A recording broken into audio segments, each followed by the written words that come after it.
Hello there, ladies and gentlemen. Welcome back to the Devil's Latest Issue Lizard. podcast. I'm your host, Lizard. Mr. Lizard. Vegas. I'm joined as Lizard. always by my co-host, Lizard. Mr. Lizard.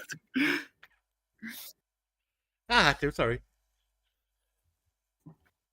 You're just mad because I've got it stuck in your fucking algorithm now. Yes. We are also joined by our other regular. You fuck me, gently. We are also joined by our other regularly occurring co-host, the blue one himself, the resident STD who's gonna get skinned if he keeps doing that shit. It's Echo! And as I stated, I'm your wonderful host, Mr. Vegas. And I am also here. Yes, I am indeed a lizard. Hello, everybody. Welcome to the show. This fine Wednesday evening. Yes. A wonderful Wednesday. My arms. I'll tell you exactly why it's a wonderful Wednesday, ladies and gentlemen. I'll tell you exactly why. Because I did some research today. Ooh. I looked into some shit, some of which we will get into a little later on. But one bit I'd like to get into right fucking now before we get into anything else, because it's neat.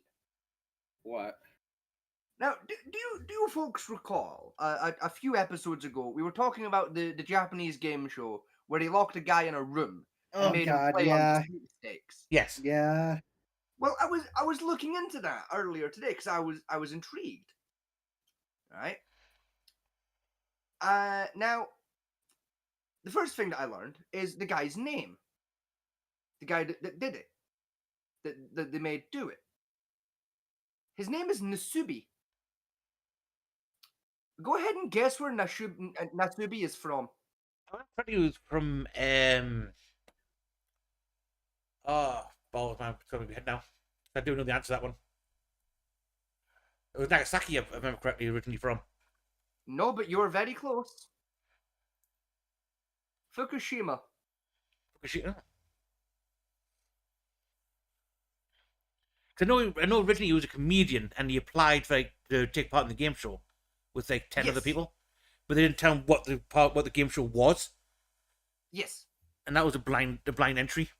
But all I kept saying is it'd be good for your career as a comedian and as an actor. And weirdly, it was good for both of those because he has done a lot of small acting gigs since, and is still working as a stand-up comedian in his hometown. Yeah, after he got over the mental trauma. Yes, which weirdly, apparently, from some of the research I've done today, only took him about a year to recover from. Which it wasn't much. The trauma he had was wasn't like the PTSD. It was more a case of they basically Stockholmed him into doing certain things in a certain way. He basically became conditioned to being like one of the major ones he had was he was conditioned to be naked now. Yeah. So he found actual clothing to be really uncomfortable, to wear. Yeah. So he basically had to recondition his body to be used to clothing again, which took him a few months. Yeah, he did have to go to therapy because he had essentially agoraphobia for a little while. So he had to go get that. He had what? Agoraphobia, fear of outdoors or large spaces, depending on who you ask. Something else I learned as well about this incident, and ladies and gentlemen at home, bear with me because I promise this is leading to something really quite cool. Something else I learned is I learned the name of the actual show in Japan. I couldn't remember the actual name of the show. Yes, but I also learned what it was called in Europe when it got Europe and America, when it got re-released over here in the West. So in the West, the show is simply called The Contestant. Very bland and non-descriptive. Okay. Yes, the thing that makes that worse though is there's also a documentary that was released in the West about the fucking about the show. That's also called The Contestant. Yeah. Now, I'm now going to tell you what the name of the TV show and the segment in the TV show that the contest appeared in was called in Japan. All right. What was it called? So in the original Japanese, the show itself was called Denpa Shonen, which translates to Denpa Boy. And the segment's name was A Life in Prizes. Yeah, I remember Dempa means lock in or shut in. Quite possible. Something similar to that. Because one of my favorite facts about the show is it was technically the very first ever internet live stream. Yes, it is. And that is also the reason why eggplants are associated with penises as well. Yes. I might agree. It's not technically the first internet live stream, but what it is considered to be the earliest example of a paid to watch internet live stream. Yes. So it technically, like, it's not the precursor to like YouTube, but it is technically the precursor to Netflix. Which is way cooler. No, it is technically the precursor to YouTube as well, because the idea of putting a platform up where you watch, but they class as amateur content because he wasn't a paid true actor in a sense. He was just him go about his real life. It was more like the IRL stream type stuff. Yes, however, the difference being why I say it's technically a precursor to Netflix is with YouTube, you can log onto YouTube and watch basically anything you fucking want on YouTube completely free of charge. Yeah.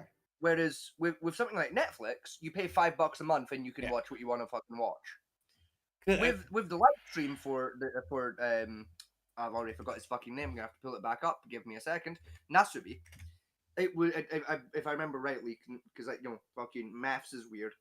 It worked out to like $7 a month, and like you got to watch uninterrupted 24-hour access to the guy's life through his camcorder. Because what I did love about it was the guys running the stream had to manually adjust every time he moved around to keep the eggplant on his penis, which drove them nuts. Yes, they had a team of, because again I looked into this too. They had a team of 50 people on standby 24/7, working like switch out shifts. Whose entire job was just to maintain the censorship bar over his dick. But while looking into the show, I've had an idea. Oh God, what? Now, my idea was originally, I was going to recreate the challenge in The Sims. But then I had a better idea. He's gonna do it in real life. No, I had an even better idea than that. Oh God. Have any of you guys ever seen the TV show The Real Hustle? Yes. Right, the TV show like set in like the middle of fucking Canary Wharf, London. There's about a group of hustlers in a little hustling gang doing hustles around London. Yes, because they coined the popular phrase now that you can't scam an innocent man. Yes. For those who are confused, because there's two shows with very similar names, The Real Hustle is the dramatized one. The one that's just called The Hustle was the documentary one where they show you how to do hustling. Yes. So I'm talking about the drama one, right? It was like a soap opera. Talk about that one.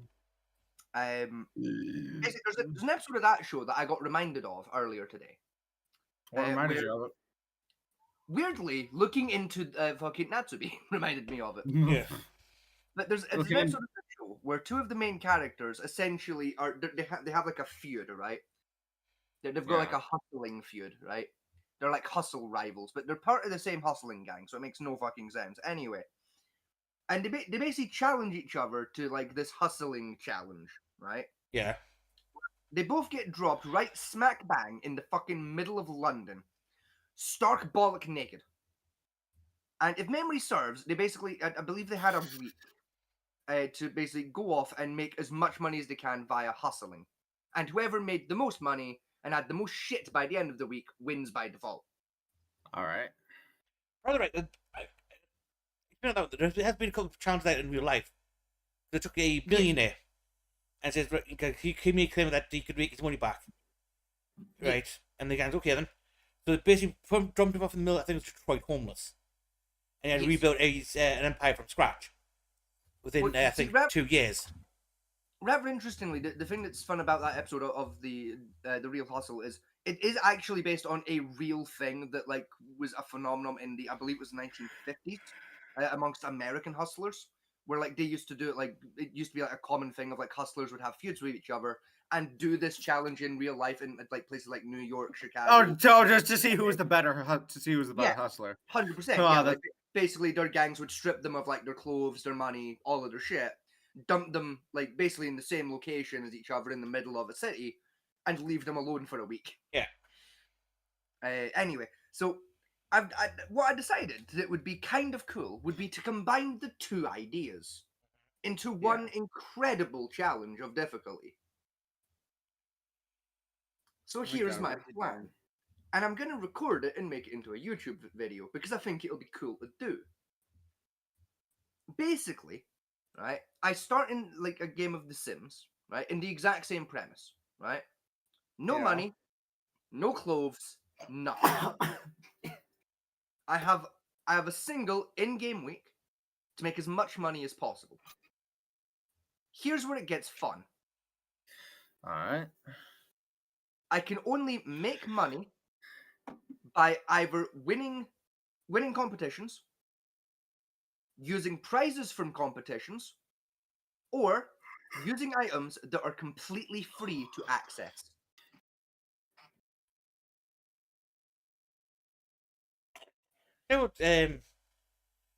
Running another That does show. sound that does sound really cool. Do keep me updated when you start doing that, or I'm like going to record it and like throw it up on YouTube when I'm done.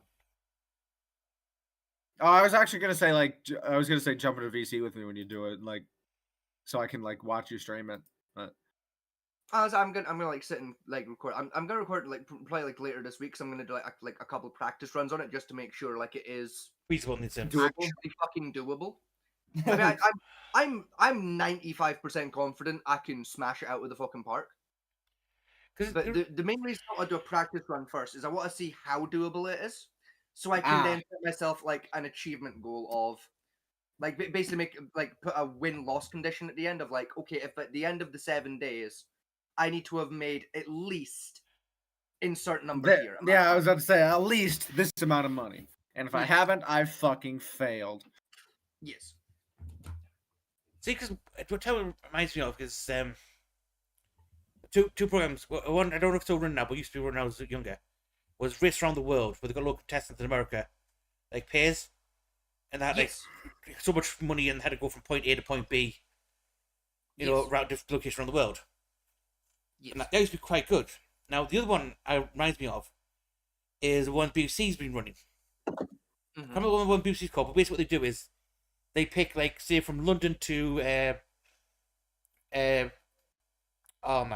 China, right? You got to get from London to Beijing. You can't use planes or anything like that. Oh yes, I know the. And you've got the cost of a plane ticket. You got basically the cost of a plane ticket to get from London to Beijing without touching the plane. Yes. Huh. No, I know the exact show you're on about. Because I used to watch it quite a lot. Like, it's a couple years old now. I also don't remember what the fuck it was called, but it was really good.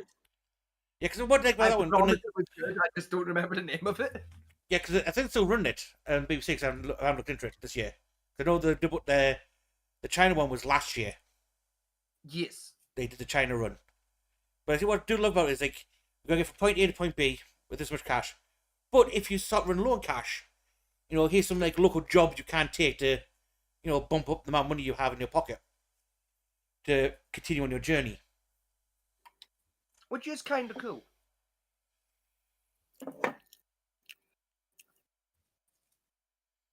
I think it was a mother and son was doing it on run. I think they're doing I think it was like from New York to Argentina or something. That one. And they got to Brazil, and the son was having a mental breakdown because there was too much stress, and the mother had to waste I think it was like $300 on getting him entertainment to placate him to make him get back into the race. Give me a second. Sounds about right. Yeah, that does sound about right. Yeah. No, I want to give you, Fermentia, an early opportunity with the what I'm dubbing the Great Simsby project. Yes, that is a great Gatsby restaurant. For anyone that caught it, I want you to try and either predict or have a guess at how much money I can make in the practice run. You got one in-game week, you're saying? One in-game week, which is from I believe, if memory serves, because it's been a little while since I actually looked at the calendar in the game, I believe is Sunday through Sunday. Knowing some mechanics of The Sims. Mm-hmm. Question: are you running any DLCs, or you just run base game? I have almost all of the DLCs, bar like 2 of them, but the 2 I don't own don't really help. So I was saying, are you running the DLCs, or you just run base game? I will be running the DLCs because I'll be honest, the Sims 4 recently added a setting to like turn on and off the DLCs manually, individually, Right. and it doesn't fucking work at all. Fair enough. What happened? Even opening that tab of the settings menu has a habit of corrupting your save files.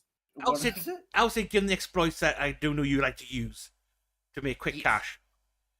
Right. I would say for in-game week, and that's and do know some plants do grow wild you can use and play Yes. around with.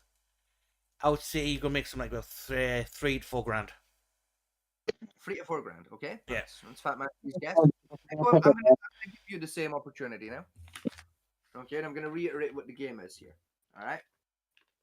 So that you're on the same page. Are you ready? You ready to be told the game here? I'll take that as a fucking no. Are you talking to me or Fat Man T? Fat Man T reminded me, is your name Echo by any chance? Fat I Man don't T. think so. Oh, Yeah. I would have thought, given I'd said Echo, I'm now going to give you I the didn't hear the, indicate. I didn't hear the echo part. Fucking useless gun. All right, go ahead. Right. You now get, like, I'm now going to ask you to attempt to guess how much money I can make in The Sims 4 in the practice attempt at what I'm dubbing to be the Great Simsby Challenge, is what I'm currently calling the challenge. I'm gonna say $500 to $600. $500 to $600, and Fat Man T, you said $3,000, yes? Yeah. Because Okay, so I do know how well that flower that grows exploit works. No, you don't. If you know how well that exploit worked, you'd be guessing a lot fucking higher, but that's okay. Because it's realistically, it's not viable with the challenge, which is unfortunate because it would have been really easy. But it's just not viable to do it. Oh, I remember. I remember that exploit. Yeah, you've talked about it before, where you just like, you run a bunch of flower shops, right? Kind of. Basically that exploit involves just running a rose farm versus a flower shop. But so 300 by 3. How much? Sorry, remind me again, Echo. How much did you say? Sorry. Hold on. I got about 300. That's about 3 grand. About 300 by 3,000. Okay, give me a second. I said about 500, like it's somewhere between $500 and $600. 500. Okay. So Project Great Simsby. I'm writing this down, right? So Fat Man T and Echo. Ding ding. Right. So Fat Man T, you said 3,000? Do you I know want to put 6,000, a yeah. top end? Or do you want to say 3,000 flat, or do you want like a top end to give yourself a range? I think between 3 and 4. I would say in the in-game week. Between 3,000 and 4,000. Neko, you said 500 to 600, yes? Yeah, between 500 and 600. Yeah. Okay, 500 to 600. So what I'll do, right, is because it's Wednesday today, if I have my calendar correct, It is. and our next episode is Friday, yes? Yes. Yeah. So what I'll do is I'll run the test attempt tomorrow. When I'm done, I will screenshot my in-game balance and the in-game calendar to prove that it was only 1 week, and I will reveal the results of who got closest to the correct answer. Can I win something if we're the closest? No. You Oh, win bragging rights, that's what you win. You're allowed to eat a single cookie. No, you win the bragging rights of being the better one at guessing my Sims fuckery. However, I can tell both of you for free now, neither of you are going to be close. what makes you say that? I'll be honest, I could beat even the $4,000 mark in the first day with relative ease. Anyway. Moving He on. says as he gets extremely bad RNG. No, most of his fuckery doesn't require RNG. Eh. Oh no, it does. It's just creative RNG where it doesn't fucking matter. Now, if I'm going to the main topic of the show, we're going to quickly go through our news, as we generally do. Featured by YouTube news stories. 2 kids and 17 people injured in Minneapolis school shooting. That was Oh no, not another one. yeah, that was a few hours ago. Well, it was not a school shooting. Oh, they It got was the a school kids, mass. you kicks. So the school was holding a mass, and then there was a shooting at said mass. I'm assuming. Yeah. Was the mass being held in the school building? I assume yes. For pictures, yes. Okay, I would still count that as a school shooting then. Cardi B is testifying in a civil assault trial. Fucking who against? I don't know. Yeah, It's live on Sky News right now. Hang on, hang on. Wait a fucking minute. Wait a fucking. Cardi B. So is Cardi B?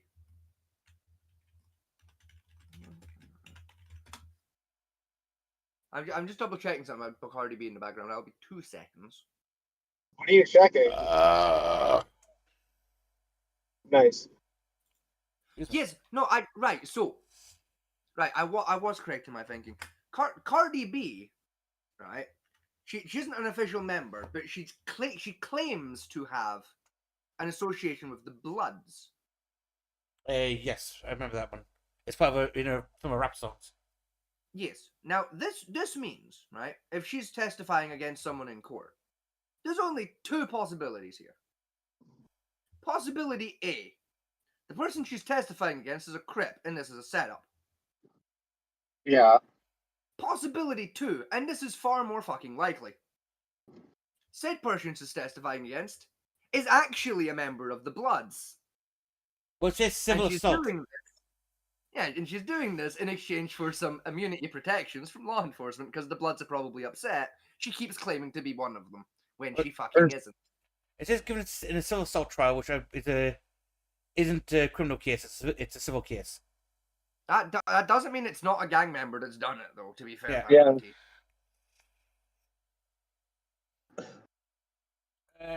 Moving on from there. The EU has been twats and idiots at the same time. As per usual. Yeah, it basically legalized Shura law control zones in, Oh, yeah, in Europe. I saw that. It was like I was tempted to like DM you guys like what's going like are you guys okay over there? Like what's going on? We're a part of the EU, so it doesn't affect us that much, to be honest.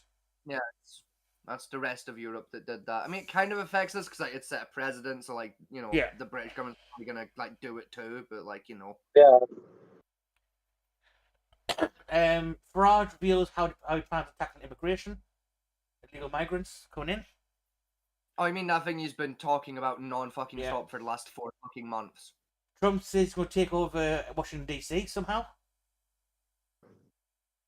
I mean, Oh, boy. he already has. In fairness, like Yeah. he literally has the National Guard there, Yeah. and is violating a whole lot of human rights in the process, then and there's a lot of a story about the Rochdale Pioneers, for our government's 4th largest party. never fucking. The heard what of them. pioneers? Rochdale Pioneers. Ah. Never fucking heard of them. Neither So have I. they're not Yeah, a neither. political party. Migrant stabs hero protecting woman. Okay. Shocking hero tourist stabbed while protecting woman from migrant thug. Later released by police. The headline says. Mm-hmm. What else do we have? More rights. Where did that happen? It's on the GB News. I'm guessing somewhere in England. Ah. What else we got? Notting Hill Carnival. Patrick Christ reacts to 422 arrests confirmed after two stabbings at the festival. Apparently, there was a festival in Notting Hill, but Don't know, yeah. There's usually a festival in Notting Hill around this time of year. Yeah. Sick and tired flag movement signals English revolution as Brits raise colours nationwide. That's the council trying to ban the people that flying the Union Jack and stuff around. Yeah, I've seen shit about that. The thing is that shit's been pissing me off a little bit the last couple of weeks, right? I was actually about to like ask your opinions on like all that shit that's going on with that. I'll get to my opinions on the flag thing in a minute, right? Because like the thing that's really been pissing me off is the way like a lot of like news coverage has been covering the issue recently. Because the language that's getting used in a lot of like headlines about the issue is really fucking dangerous, and I don't like it at all. What are they doing? I mean, we saw a grand example just there from like we found the headline. I can't watch the stream. I'm driving. There isn't a stream, Echo. Oh. He read it out. Wait a minute. Why are you driving? I've got to. My mother needs me to go pick up my little brother. That's not what I meant. No, I've got my phone. Off to the side. I'm not looking at it. Thank God. That's not better. I've done this before. It'll be fine. Like you haven't done sketchier shit. I don't want to hear it. Yeah, when I was a teenager. I did sketchier shit when I was like 16. Not in my fucking 20s. Anyway, get back to your point about the flag thing. We had an excellent fucking example of what I'm on about with the headline Fat Man T read out for us a second ago there. Where a lot of the news coverage I've been seeing about the issue keep using words like revolution. Yeah. And that could be dangerous, yeah. Very fucking dangerous, especially in the current political climate of Britain. Yeah. You know, like the current political climate of Britain is very fucking, iffy right now. It's kind of like the American political climate. It's just a powder keg. It very much is. Like, there's a lot of tension politically in the country. Like, I mean, you've got sensible people who are quite rightly, like myself, very tense because the economy's fucked. Yeah. Like there's a lot of political tension over issues like immigration and fucking racial relations, shit like that. There's a lot of political tension over a lot of the hate crime bills that have come through the last couple of years. Yeah, because they're dog shitly worded. There's a lot of tension about that. There's a surprising amount of tension been building the last few years, like over a lot of the weapon bans. Like there's a lot of tension building about that. Like it's like slowly been building the last few years. The last couple of months, it's really been getting fucking tense about that, which is quite fun. I mean, I'm going to do like a whole like section one day on like the weapons ban stuff because it's getting to the point where I'm getting very annoyed at it. Didn't we go over like one of the weapon bans previously on one of our episodes? I thought we sat and we looked at like the bill, didn't we? Yes, we went over the zombie knife ban. Ah, right. No, we did go over the zombie knife ban. Like the full bill that went. Yeah, that's what it was, right? Yeah. But I want to talk about the ban as a whole, how it's dog shit. Yeah, it's politically the country's pretty much already at that precipice point where like it's a powder keg. Like fucking, riots in the street are like fucking like one big fuck up away from happening. Yeah. Fuck. There's a lot of backlash and tension going on over like the fucking Online Safety Act as well. That dog shit. Like when the political climate is that fucking tense, using words like a rebellion is around the corner or a revolution is on the horizon, shit like that. If you ask me, that should be fucking considered incitement.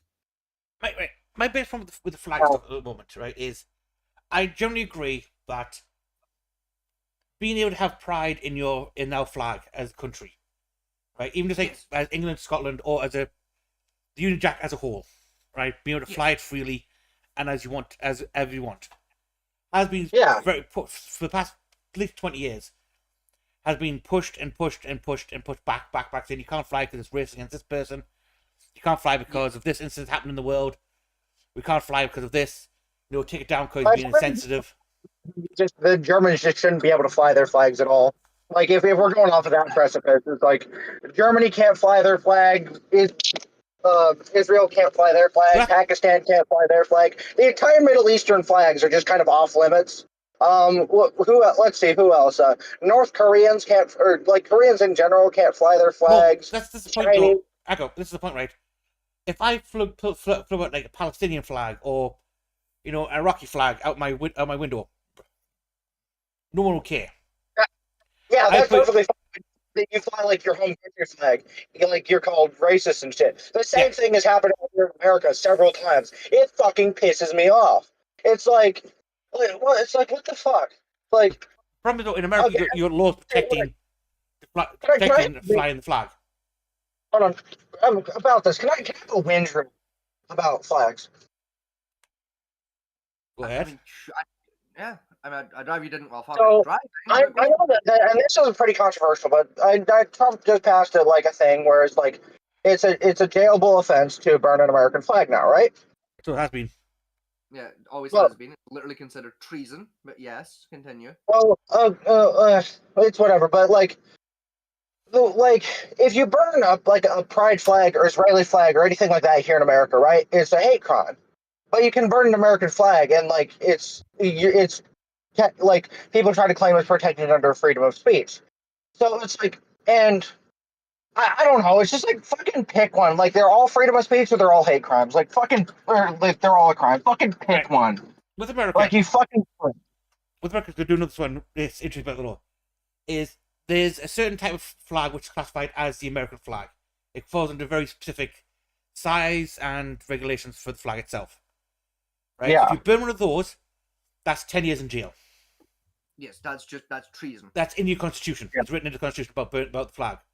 Now, what a lot of people burn isn't actually American flag. It's one of the cheap plastic knockoffs or, something you pick from the dollar store. And that. Yeah. It's not technically an American flag. It's just a cheap printed with American style editing on it. That's how they get around it. It's what's known as an approximational flag. Yeah. Disney does the same thing with the British land. Is they removed one star from the flag so they can they don't have to mess around with it. Actually, hold on. I've got to leave real quick to pop in and grab my little brother. I'll be right back and we can continue this. Fair. Yeah, with the British one, I think I was doing with you. I agree. We should be able to fly a flag, and that we're getting stopped doing it is an absolute bullshit, and it should be changed. There should be some protection under our law saying, yes, flying the Union Jack is perfectly fine. Right? Now, I mean, the problem I've got is, I agree with some of the language going around about flying it. Yes. And the thing, it's getting, especially with the EPing trials and the migrant hotel stuff, it's getting very dicey on that one. Getting really fucking dangerous. Especially since like the EDL and the groups like that are using this as a rallying cry, particularly around the St. George's Cross. They're also getting a lot more bold the last few years, especially like the EDL in particular,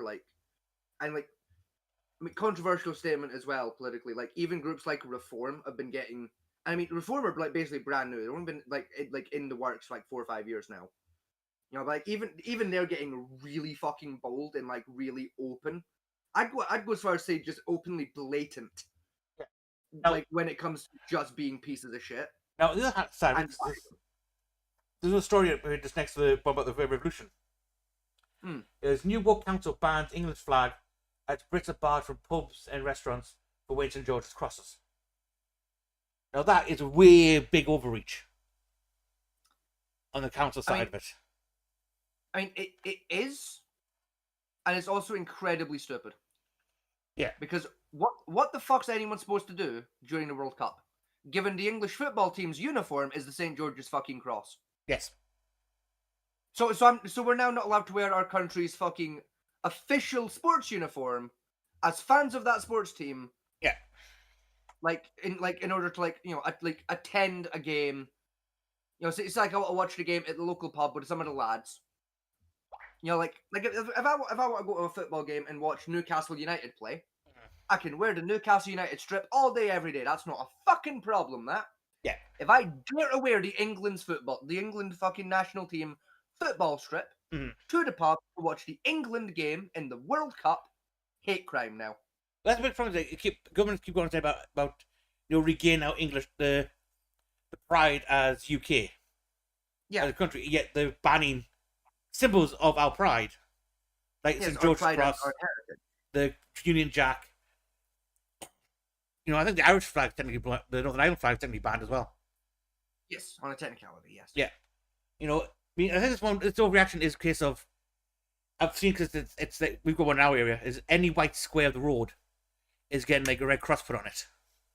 Yes. As part of the protest of the flag ban, which again even I've seen it. Again, it's stupid, but I can understand why they're doing it. Type thing. Yeah. I'm not against it as much as a form of protest. It is technically vandalism, but it's vandalism. But like, they're not getting in anyone's fucking road, so like, fair. Yeah. But yeah, this flag one it's such a stupid overreach the government's trying to say, because like certain groups saying it's triggering me watching the flag go up.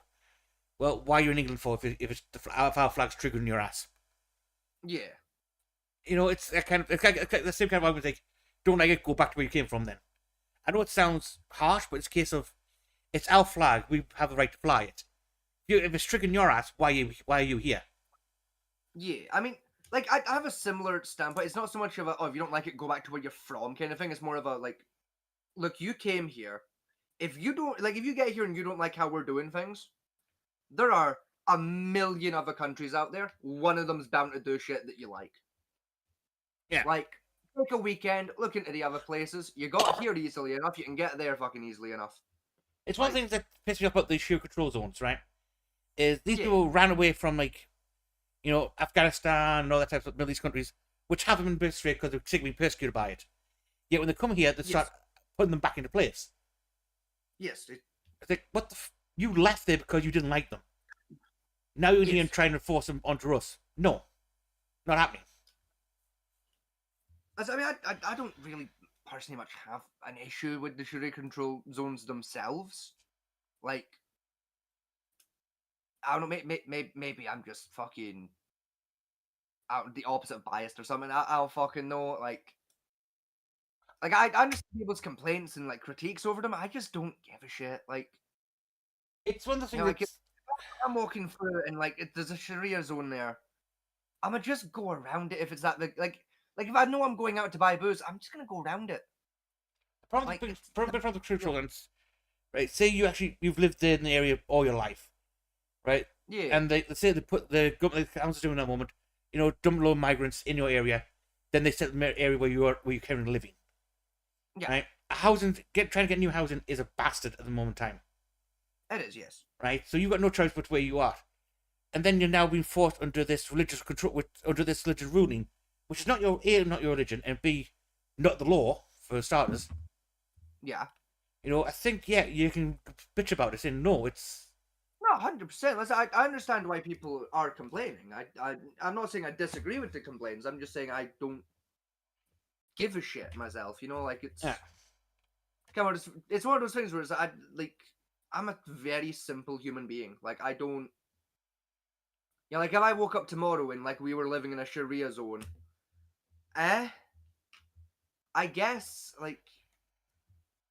Like, oh no, I can't buy booze. I already don't drink much. Like I'm back. Sorry, it took a little longer than I thought. The chicken people were being a bunch of penises. No, you're fine. But it's what I'd get used to it. I'd adapt fairly quickly. It's just like meh. Life, my personal life wouldn't really change that much. What are we on about? We're talking about the Sharia law zones in Britain. What is that? What does Sharia law entail again? I'm not too familiar with it. All I know is that it's like a Muslim religious doctrine law. I like into the ins and outs of it. Essentially, it's just like basically Muslim ideology maxed out in extremity. Oh, and why was that allowed? Why was that like instated in the UK? Again, we really don't have the time to really get into the ins and outs of why, but it boils down to essentially government placation. Government what? Oh, sorry, you cut out on that last bit. Placation. What's that word mean? Government for can be out to do love anything of about it. fuck.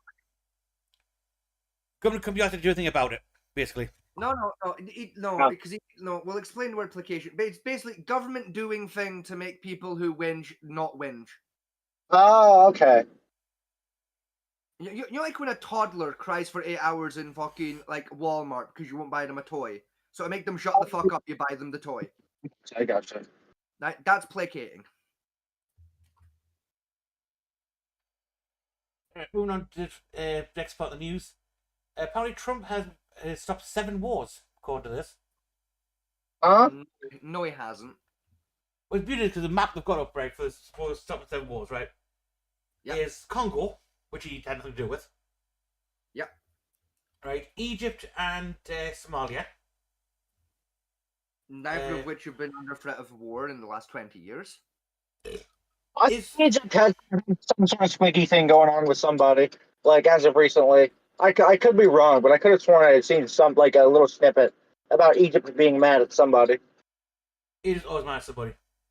Yeah, Egypt's always Okay, mad at that's someone. fair enough. There's a big difference between like political tension and like we're gonna declare war over something. Yeah. There's a big difference. Turkey, according to this map, Which again hasn't had a military threat against it in about 20 years. Yeah. Pakistan, India, and what looks like the entire North Korean and Vietnam Peninsula. Okay, I'll give him that one. I was about to say, I'll give them the India-Pakistan thing. No, I'll give him Vietnam and Korea. The rest of that he's had nothing to do with. Hang on. I actually don't know about the Vietnam and Korea thing. Could you catch me up with that? It's North Korean. Basically, Echo, North Korea and South Korea are still having that little Cold War tiffy they've been having since the late 70s. Yeah. Right, there you go. Can you see the? Right now, no, because I'm trying to explain to a moron how global politics works, Fat Manty. Essentially, the peacekeeper in that entire kerfuffle always has and probably, unfortunately, always will be America. Yes, the US are kind of helping, but it's mostly American forces. Well, technically, North Korea and South Korea are still technically at war and arms at the moment. No Yeah, peace I was deal. about to say, well, there was never a peace treaty signed. It was just, oh, look, somebody lane splitting. They're going to be cleaning him off the asphalt later. Yeah. Said like someone who really doesn't understand how to drive a motorcycle in the fucking slightest. Like, tell me you don't know how to drive a bike without telling me you don't know how to drive a bike. Fucking. So yeah, that's the video there on the right side. Yeah. That's a map they give up for the so-called wars he's ended. Yeah, no. Prevented, I'd have given him 1. Ended outright? None. Yeah. Not a fucking single one. Because Congo's always going to be in flames because it's the political climate there between the Christians and the local tribes. Yes. Egypt and the Somali pirates are again. Egypt's the one who's basically trying to govern that pass where the Somali pirates keep attacking all the time. So yeah, there's always going to be tension there. But also, Egypt at no point threatened to invade Somalia, and Somalia's never threatened to invade Egypt. Yeah. So. I think number 5 is supposed to be between Israel and Iran, which again, Israel's still striking Iran, so. Yeah. I was going to say, aren't those two still yeeting munitions at each other? Yes, they are. Yes. Like, if anything, Trump made that one worse, realistically. Number 4 is going to be, I think, Afghanistan, by the looks of it. Mm-hmm. Again, that technically didn't end that. That was basically just pull the troops out in a very dodgy way. And it was a clusterfuck. Call it what it is. That pullout was an absolute clusterfuck. Yeah. Yeah. It's just. There's a lot of other words I'd use to explain that. Also, didn't the pullout happen under Biden, or am I misremembering things? What? The final pullout was under Biden, but it initially started with the pullout. and the political shift over to the Afghanistani government, new government system, and the Taliban come back to some power, wasn't a I drop. was gonna say, Right. no, like it wasn't the government. Say it correctly now. Say it how it is now. It wasn't the government. It was the fucking Taliban. Yeah. Yeah. Right? America handed over power of Iraq to a bunch of fucking illegal insurgents and terrorists. Yes. This is the thing. I have so many fucking complaints when it comes to how that whole fucking thing happened. Yeah, it was fucked. Like I'm gonna save it for another episode because I could sit here all fucking night and complain about the Yeah. fucking Iran. That whole situation of the last few years of that entire that whole war in general was a. I have words about that entire how that war played out. That's like several podcasts long. Moving on. I could sit here all night and just complain about the pullout itself. Like it fucks me off. Now, here we go for the again about the Taliban. Is the Tories are considering striking a deal with the Taliban to send back over any people who basically try to seek asylum in England from the Taliban control areas. Excuse me? Yeah, fucking excuse me? You're joking. Please tell me you're joking. We're gonna send back people who are here seeking asylum back to a terrorist group who like. You know what? I thought my government was retarded.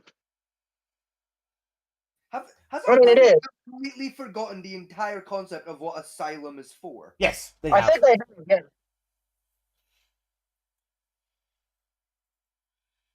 Fuck it, no, I'm right, no, I'm gonna go for a pee, and if you're lucky, I'll come back.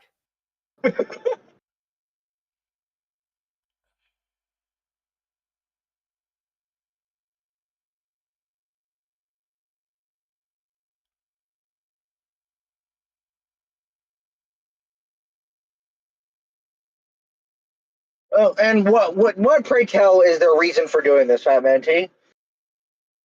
Essentially, is for under asylum laws, which Britain has, is you've got to seek asylum in the first safe country you come across, right? And again, you also cannot try and seek asylum if you are a male of fighting age, what's called as. It's a weird loop around asylum unless you can prove that you're being persecuted against for religious practices or other. It's the Taliban. It's not that hard to prove. Well, look, the Taliban's Muslim. You're Muslim. Therefore, technically, you can't be done on brutal. You can't take asylum under religious persecution.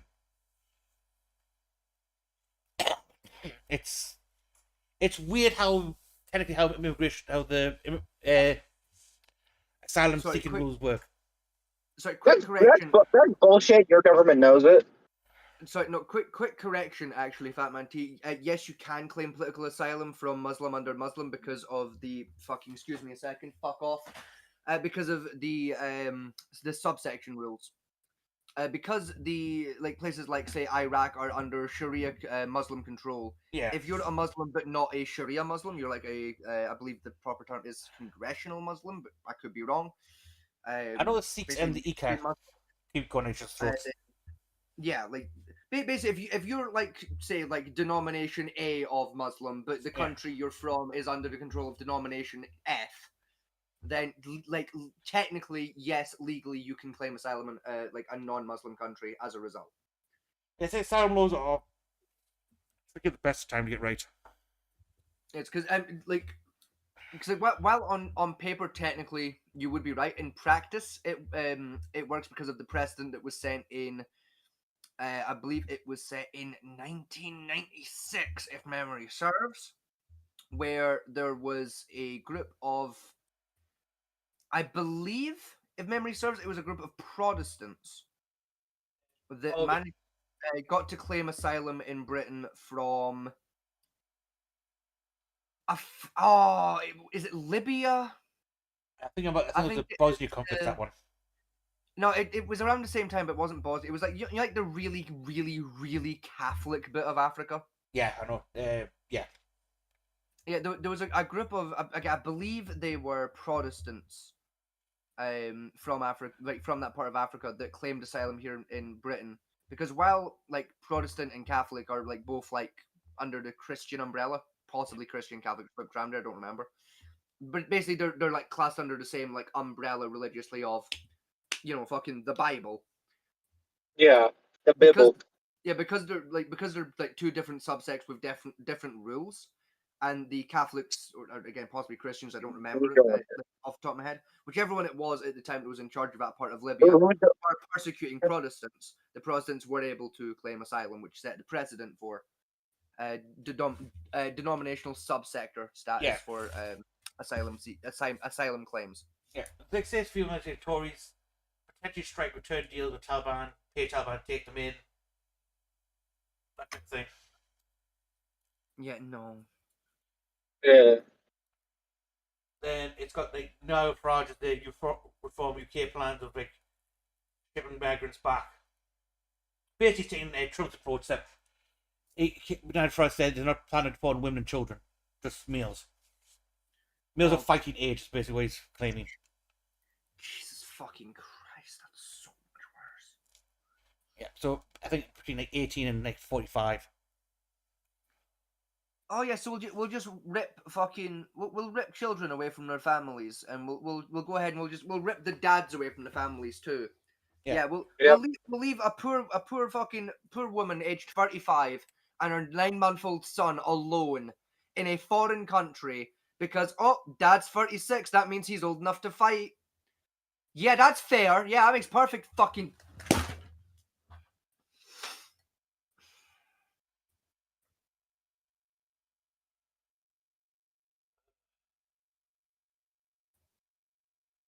You're just throwing your headset across the room again. I punched my fucking couch at full force because I'm fucking mad about it. I'm really fucking mad about it. And I mean, that's understandable. Yeah, it's fucking bullshit.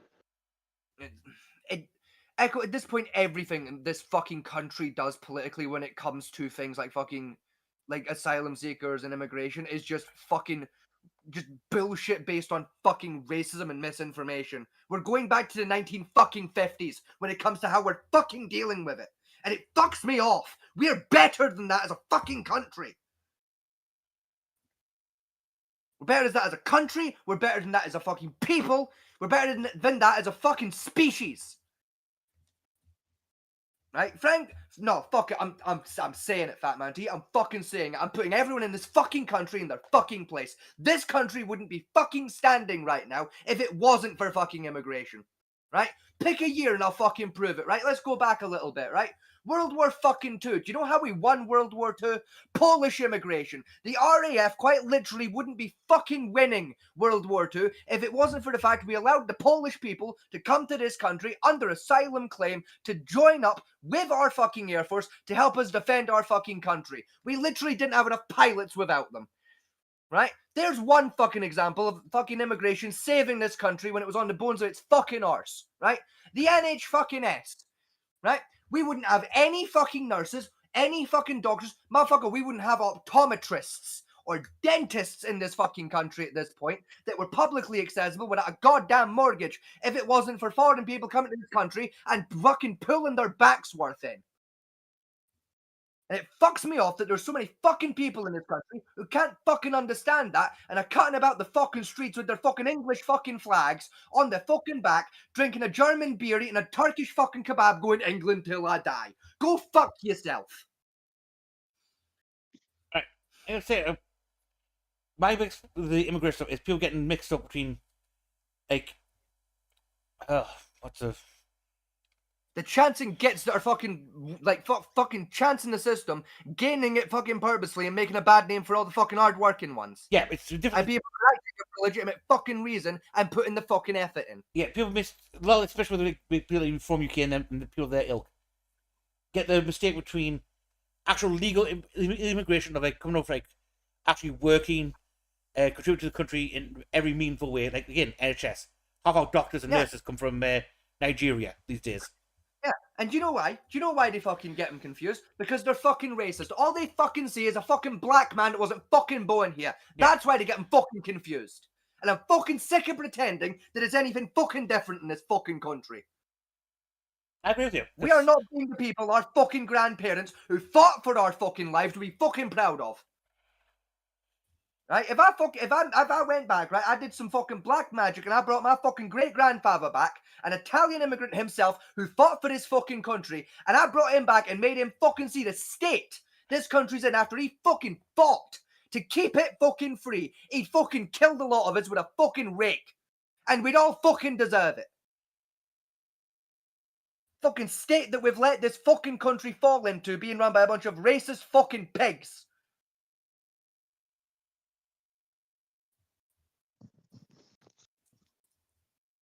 I'm sorry, I know it sounds like I'm fucked off at you, and I'm not.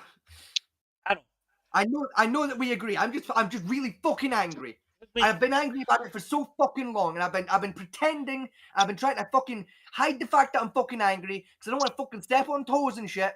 Right? Because I know the type of fucking people that are gonna fucking come at me now, being like, "Oh, you don't know nothing about politics." Joke's on you, motherfucker. I do know about politics. Yes. I've made politicians cry by out politicking them. It's fucking funny. Unfortunately, people like coming up comments saying we don't know anything about how immigration and stuff work. Unfortunately, I know quite a lot about it because the industry I worked in as a chef has a lot to do with how immigration works. Give me That's the place I worked at. I'll tell you How one does better. Hang on, what did I say, Nico? How does being a chef and immigration correlate? I'm confused. Because as a chef, right, a lot of people who I hire, say I'm running an Indian restaurant, right? Yeah. Most of people who cook Indian food, authentic Indian cuisine, come from India. Same Yeah, as the Chinese food and all that, all come from those countries. There's very few white people who actually can cook those dishes. I know, in fact, like when I was at college, one of my friends at college was a Chinese guy who came over with his family, and they ran several Chinese takeaways up in Newcastle and stuff. And I got quite tight with his family, and that. I said a lot of people threw abuse at him, saying, "Oh, you immigrants!" Like, well, no, because their family's actually working and contribute to things. You're buying their food because you want your takeout on a Friday night. Exactly. You know, I said the family was fucking lovely. Almost got married to the daughter by accident, but still. By accident. Hold on, by accident? By accident on my part, intention on their part. Do we have time for this story? Because I really want to hear this. Essentially, I went to the family for a meal sit down with the family, and there's a very specific thing with teapots, and that is if you accept a cup of tea made in a specific way from a female, it's pretty much as an mark as engagement. If you don't know the signs of it, a lot of Westerners get caught up in it. And it's just like, oh, yeah. Like I say, because I was 18 at the time, she was 18, and she was handing me a cup of tea, which she accidentally turned 3 times. If I accepted that cup of tea, we would technically, under Chinese rules for their culture, would then become engaged. Huh. And that.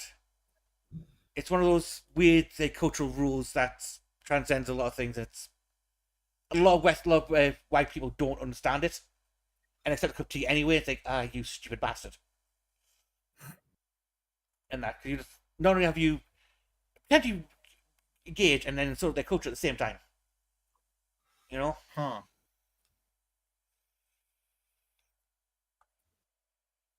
We're going on to the thing with the immigration is a lot of stuff say with them, people used to use the word migrant as a slap term for everything else. Right? Especially with the we've got the Epping case of the migrant hotels from the people crossing the channel. Yeah, which incidentally I'd like to point out because I have looked into this. Go ahead and guess how many, like, what percentage of the residents of the Epping Hotel actually are illegal migrants? 5%. It's a little bit higher. That was like 35%. It's 35%. Do you know what the rest of them are? British citizens. fucking asylum seekers that came here legally. Yeah. Ah. They're here within the realms of the law, have the appropriate paperwork, and are fleeing political persecution. I believe the asylum seekers are still on the processing stage of getting the applications processed. Yes, but they moment. still have the proper paperwork to allow them to be on British fucking soil. Because that's we get a few things. It's one like the way we've got with the boats coming over, which again I think we should kibosh a bit more than we have been. Oh yeah, 100%. We should be putting a stop to the fucking boats. And they got the But story. at the same fucking time, And then the problem we've got is like, the story of that sex gang that's currently under prosecution, and the new one of here, of the guy from the Epping Hotel who was arrested Yes. 2 days ago about trying to accost a minor. Oh, I think I read about that. I'm not sure. There's not a lot of deals all got like is like there's one here saying like he told a teenage girl he wanted her baby, caught it as the straw begins, and you've got he's trying to groom the girl, then there's one saying he kidnapped the girl, that type of stuff. There's a lot of Right, like misinformation around which I don't know which is true yet. Because unlike America, the British courts won't release any full transcripts out of the case until the case is concluded. Okay. And that's we don't have cameras in our courts at all, because trying to camera one in our courts, you're fucked. And that. But yeah, I apologize for getting so fucking heated. No, That's fine. I can understand it. like I say, It's the political climate at the moment in this country is a lot of racial baiting, which is It another is. shit on me. Yeah. It is. I'll tell you the main reason why it's really the last few years it's been really fucking getting under my skin, right? Is rather unfortunately there are members of my fucking family that have fallen into this fucking frankly I'm gonna call it exactly what it is, the fucking propaganda going around about immigration. Yeah. Because frankly there's no other way to put it. It's fucking propaganda, and it's not good propaganda at that, because it's built on fucking lies and racism. Yeah. Right. Now, keep in mind, right? I'm not talking about the parts of my family that are born and raised British. Right? I'm not talking about the ones that are British through and through, traceable lineage right the way fucking back to the founding of Great fucking Britain. Yeah. No, I'm talking about members of my family on the side of the family that fucking immigrated here from Italy 4 generations ago.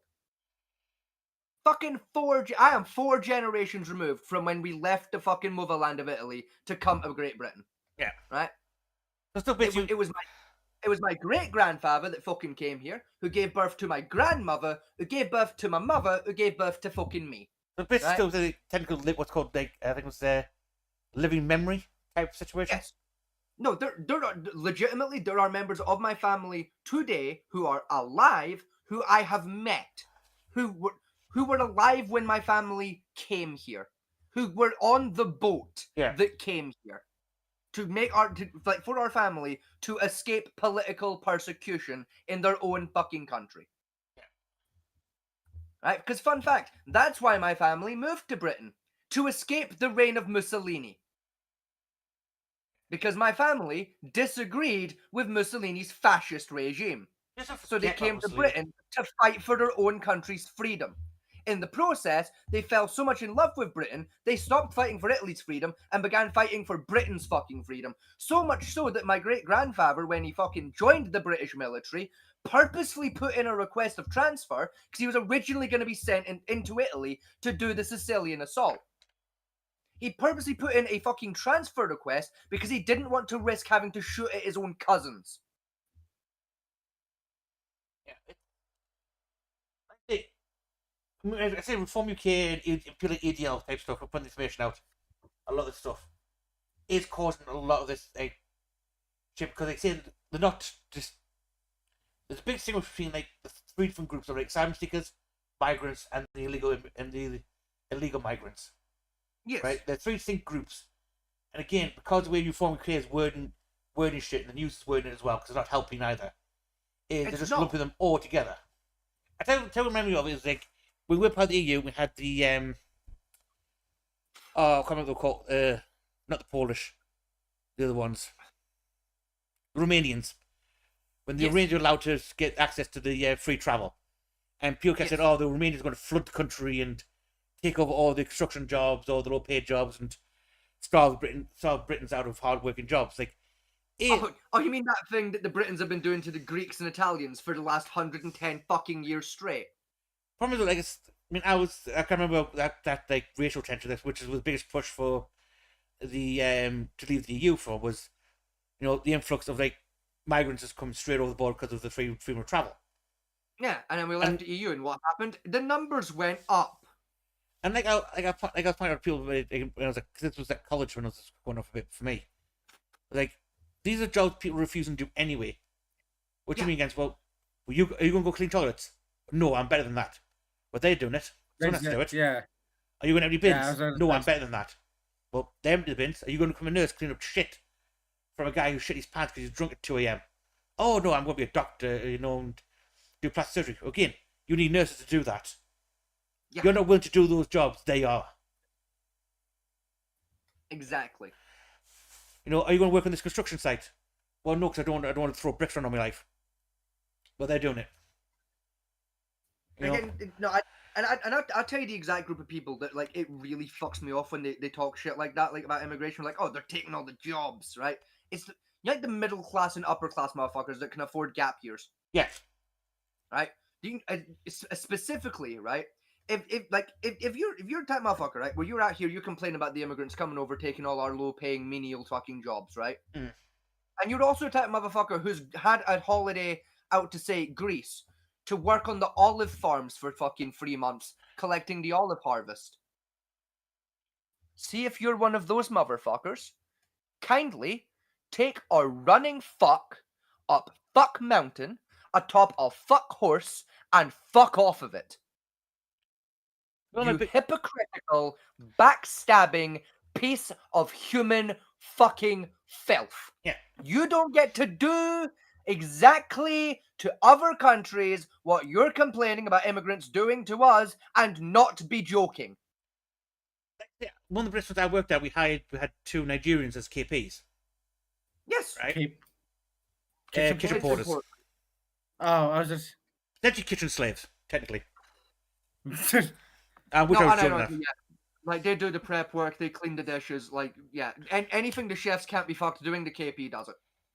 Right. And he gets paid the least amount of money in the kitchen. I think we had two come in, and they said the English wasn't great, and that, but I picked up enough to understand them. Yeah. Remember, I speak Geordie a lot of the time, so imagine poor bastard trying to understand that fucker. Again, oh no! They were some of the hardest working people I've ever met.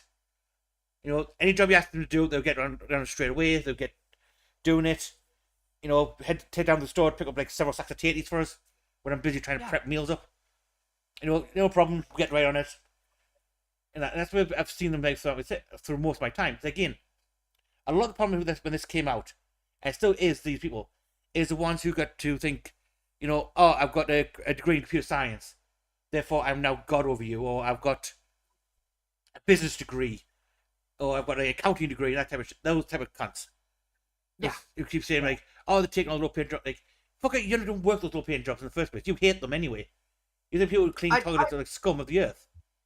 Either that, or it's the people that like fucking are like fucking scrounging the exact same fucking systems, like shit like universal credit and that, and a disability system, claiming to be fucking paraplegic from the ball sack down. Fucking got so many fucking mental illnesses you can't even fucking fit it all into a single fucking sheet of A4 fucking paper because there's that many fucking letters to write the fuck down. Right? Never gonna work a fucking day in their life. Never have worked a fucking day in their life. Right? Sat there scrounging the same fucking benefits they're claiming the immigrants are fucking doing.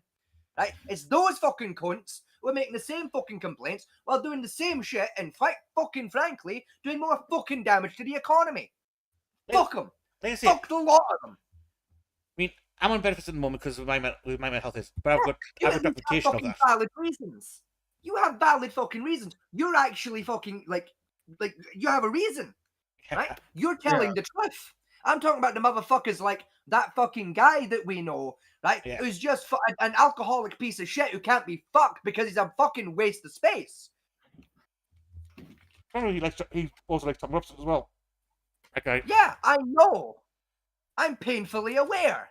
Yeah, I've had several discussions with him about it. They feel that don't want to try any way not to work. fact, Yes. the amount of effort they put Yeah. into not working, like for that to find a job, they're fucking millionaires by this point. To be honest, Yeah. the amount of effort you have to do to scam our system, because they trying to get benefits over here, although we do have them.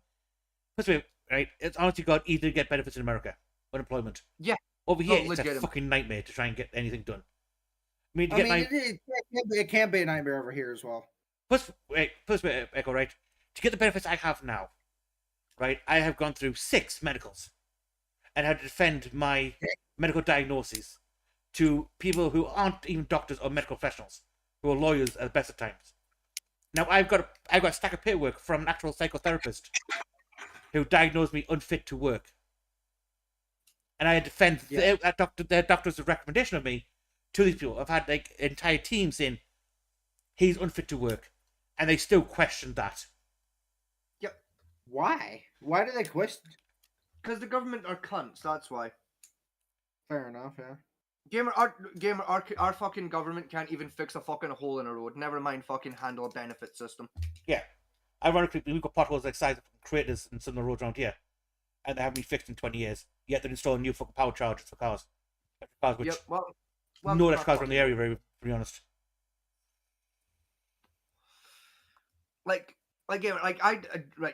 Genuine. I'm fucking peel the curtain a little bit here, right? Like fucking, I got a lot of shit wrong with me, right? Like I legit, like in terms of physical issues, I got a lot wrong with me, right? Yeah. Like, not to put it too fucking bluntly, but like I've been told by fucking doctors in the past that I'm lucky I'm not in a fucking wheelchair at this fucking point. The fact that I can walk is a miracle. And if I see the age of 50 and I'm still not wheelchair bound, I should fucking become religious over it. Yeah, my mom got told the same thing. Yeah, like I've been getting told that since I was 12. Specifically that third point of if you see the age of insert a number here and you can still walk, you should become religious. Right? The first time I was told that, I was 12 years old, and I was told if I see the age of 20 and can still walk, I should go to church. I'm now 21 years old, and I got told last year before I moved down here that if I see the age of 50 and I can still fucking walk, I should start going to church at that stage. Because it will be a fucking miracle. A miracle that will start rivaling the birth of the Lord Christ himself. Right? I still fucking work. Right? I since I've been able to fucking work legally, I've been working, and I was working before that. Right? I wasn't telling the government I was working because it was legal, but I was still fucking working. Right? And it's why it fucks me off, because you get these fucking 5-year-old little yobbos, right, going about the fucking country, right? They twisted their ankle fucking 8 years ago, and they're claiming to be fucking crippled and have permanent fucking muscle damage to their fucking leg. They're unable to walk, and yet you fucking go down the pub that very fucking weekend, and they're sat there with 10 fucking band in their wallet, buying rounds for everybody, doing the fucking Levan polka in the background. But also doing judge shit in the background as well. Fucking, it's those fucking people. Every fucking time, it is those fucking cunts who are sat there saying shit along the fucking lines of, God, the EDL are so fucking right. We need to reclaim our country and our national pride. Motherfucker, you ain't got national pride. If you had national pride, you'd have a stiff fucking upper lip. You'd be out there building fucking roads like a real fucking man, right? Or doing any other fucking job, any job fucking going, so you wouldn't have to fucking live off of the fucking scrounged spares of the fucking rich, you piece of fuck. You'd be out there fucking making something of yourself instead of fucking sat in your fucking house, smoking dope and darking off all fucking day, waiting for some fucking rich yobble from the fucking government coming round and your fucking paycheck so you can sit there and go, oh yes, please, master, give me more than my sucking cock like some kind of a fucking harlot whore down the fucking dockyard with the fucking fishnets up to your fanny. You know what's funny about some of these people, right? There's a little one out there, right? That, I don't have the. It's not my fault. I can't learn, because a lot of people don't know dyslexia as an excuse for not getting to work. And I point out to a few people again, dyslexia does not affect you doing like plumbing work, which is a damn good career to get money wise. Yeah, I was about to say like plumbing and like at least I know like septic work like brings in a lot of money. Yeah, like Because nobody wants to do that job, so the few people that will do it, they earn a lot of money. Nah, bro, like quite literally, like especially with the dyslexia one, it fucks me off. I have a friend who literally can't fucking read and write. Is that He's friend Fat Man G? No, it's not. No, I have a friend who's worse than Fat Man. He literally cannot read or Oh. write. Like straight out. He cannot write words. He cannot read words. He can barely fucking write his own name. And even then, he spells it wrong half the fucking time. Guess how much money that guy's making right now working? 100 grand. Higher. 200. 200. Higher. Motherfucker is mil. pulling in Half a mil. £600,000 a month. Jesus Christ. Yeah. Can't read, can't write. Do you know what he fucking done? What?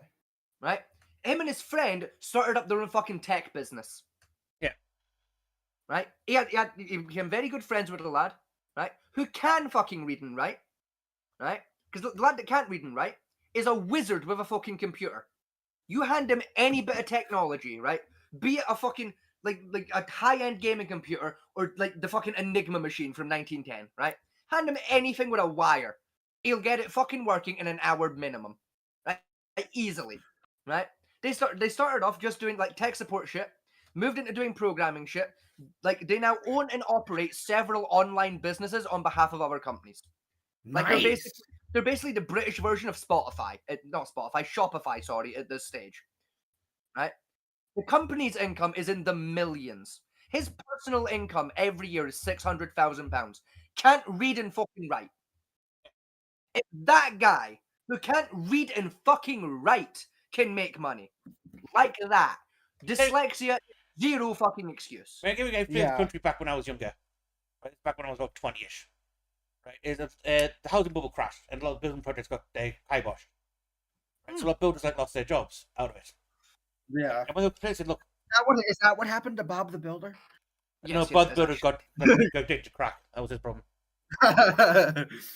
Right, and what the news came out with, because they interviewed these builders, and like, well, just learn to code.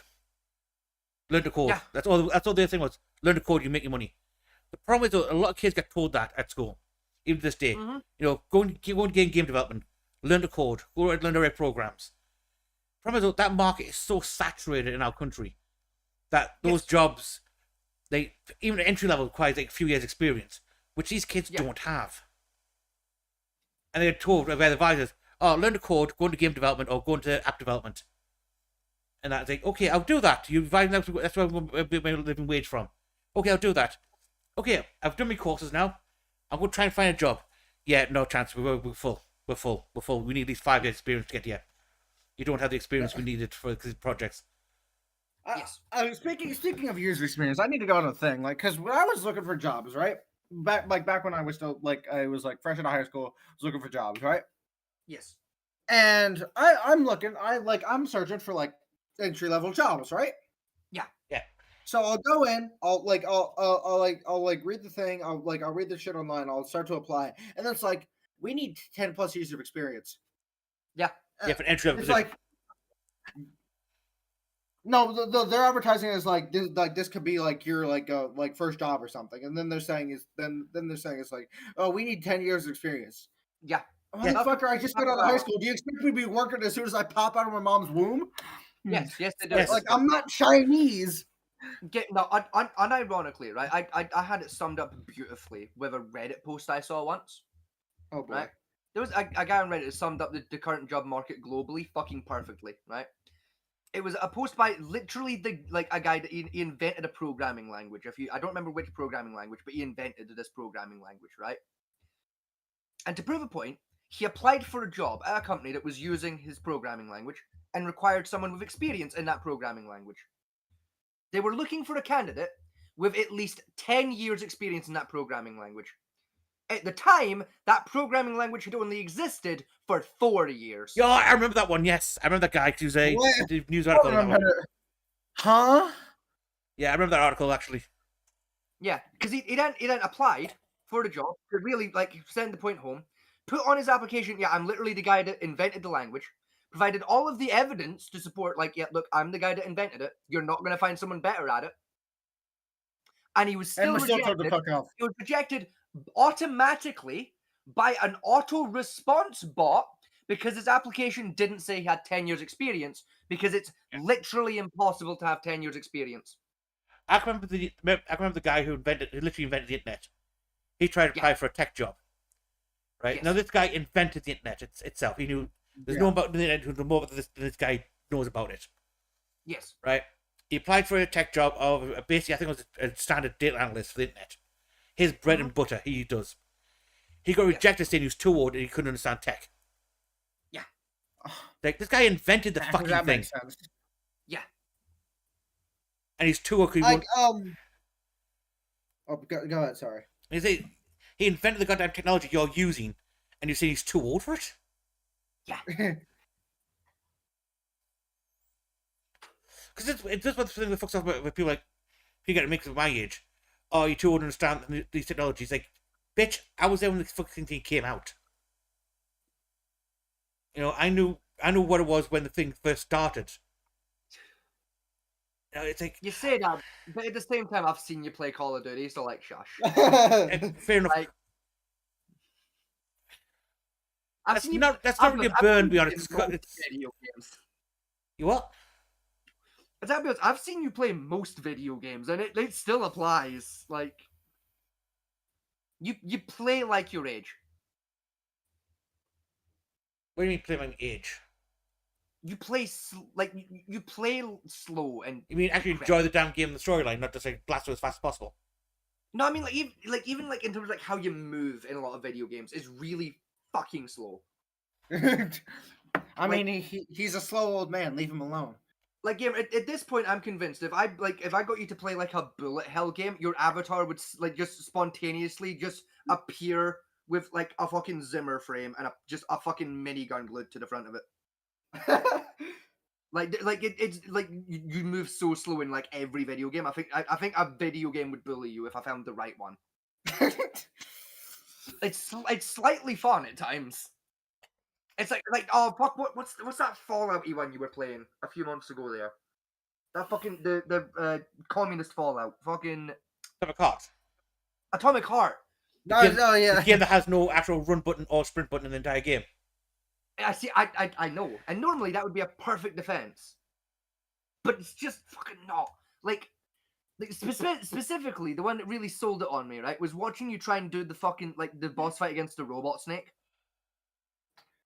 Like, I watched you do that for like an hour and a half straight, and it was like, jump. You time the jump with the fucking beam.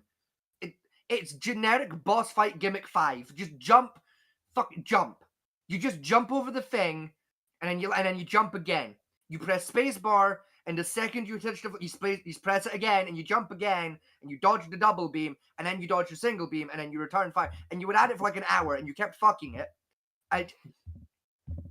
You jump. You just jump. It's 3 buttons. Jump, motherfucker. Jump. That does sound very infuriating to watch. Like, how are you mistiming jump? Dear fucking jump. You were alive when this was the only boss fight. You jump and you shoot. Just fucking jump. How are you mistiming jump? Yeah, it's time coded to be the perfect. You jump and jump. It's fucking coded to be unfuck-upable. How are you fucking it? Just jump, goddammit, jump. Hey Scott, we have a bit of a situation. Yeah, I've just seen a notification pop up. I'm gonna see what the fuck it is. Yeah, so, for context, look in the venting in my server. We've got a bit of a thing. Sake. Yeah. Can people like just not have a fucking mental breakdown like when we're in the middle of a fucking rant and a show? Like fucking. No, you know, right. No, you and them can fuck off. A, I'm busy. B, I can't be bothered. Right? Like, no. That's fair. Right? Everyone can fuck off. Right? Like, when I'm done with the show, right? Sure. Right? Happily, I'll go see what the fuck. Right? Without sounding heartless, they have enough fucking friends in their life that I can take a couple hours off from being Fair fucking enough, yeah. therapist. Right? There's what? Fucking 310 cunts in that goddamn server? It's someone else's turn, quite frankly, but in the politest way possible. I'll get around to it later. Exactly. Like, I trust them not to die in the next 4 hours. And even if they were going to die in the next 4 hours, I live in a different country. It would take me more time than that to get to the scene of the incident.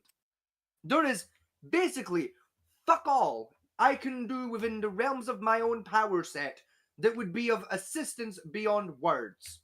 And there are enough other people in the world qualified for that job for me to be able to take the evening off. It is politely someone else's turn. Tag me out, coach. I'm tired, boss. Moving on to this. Why do I have another app? What? This better be a good thing. This better be fucking useful to me. It's soda. It was an at everyone thing. That on the. Fair enough. Oh. Fucking.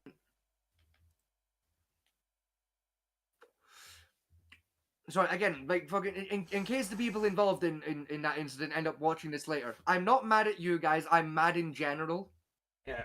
Yeah, Scotty's just been really upset that, I mean, it's warranted anger. Like, yeah. Like, I'm just mad in general, and you just picked a bad time to fucking mildly inconvenience my day. Moving on to rest of the news before we get into the main top of the show, because I don't know who that guy is. Bodybuilder Akababi found dead in his flat at age 64. Oh no! Anyway. Yeah.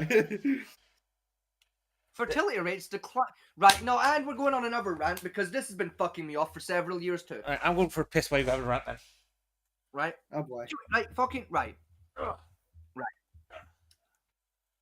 Because people have been complaining about this for fucking years, right? And no one in my generation's had the balls, the cojones, to stand up and fucking explain it. So I'm gonna fucking do it. I'm gonna explain why the fertility rate is on a decline, right? All across the world, right? I'm gonna stand up and I'm gonna fucking explain it, right? My fucking generation has figured something out. We figured it out very quickly.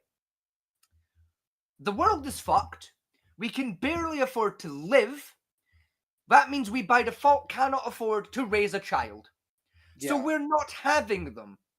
Until the economy gets to a stage where we can afford to fucking do that, it's unlikely anyone in my generation is going to have kids on fucking purpose. That's why the fertility rates are down. Because we're not fucking. Well, we're not having unprotected fuckings. Because we don't want children.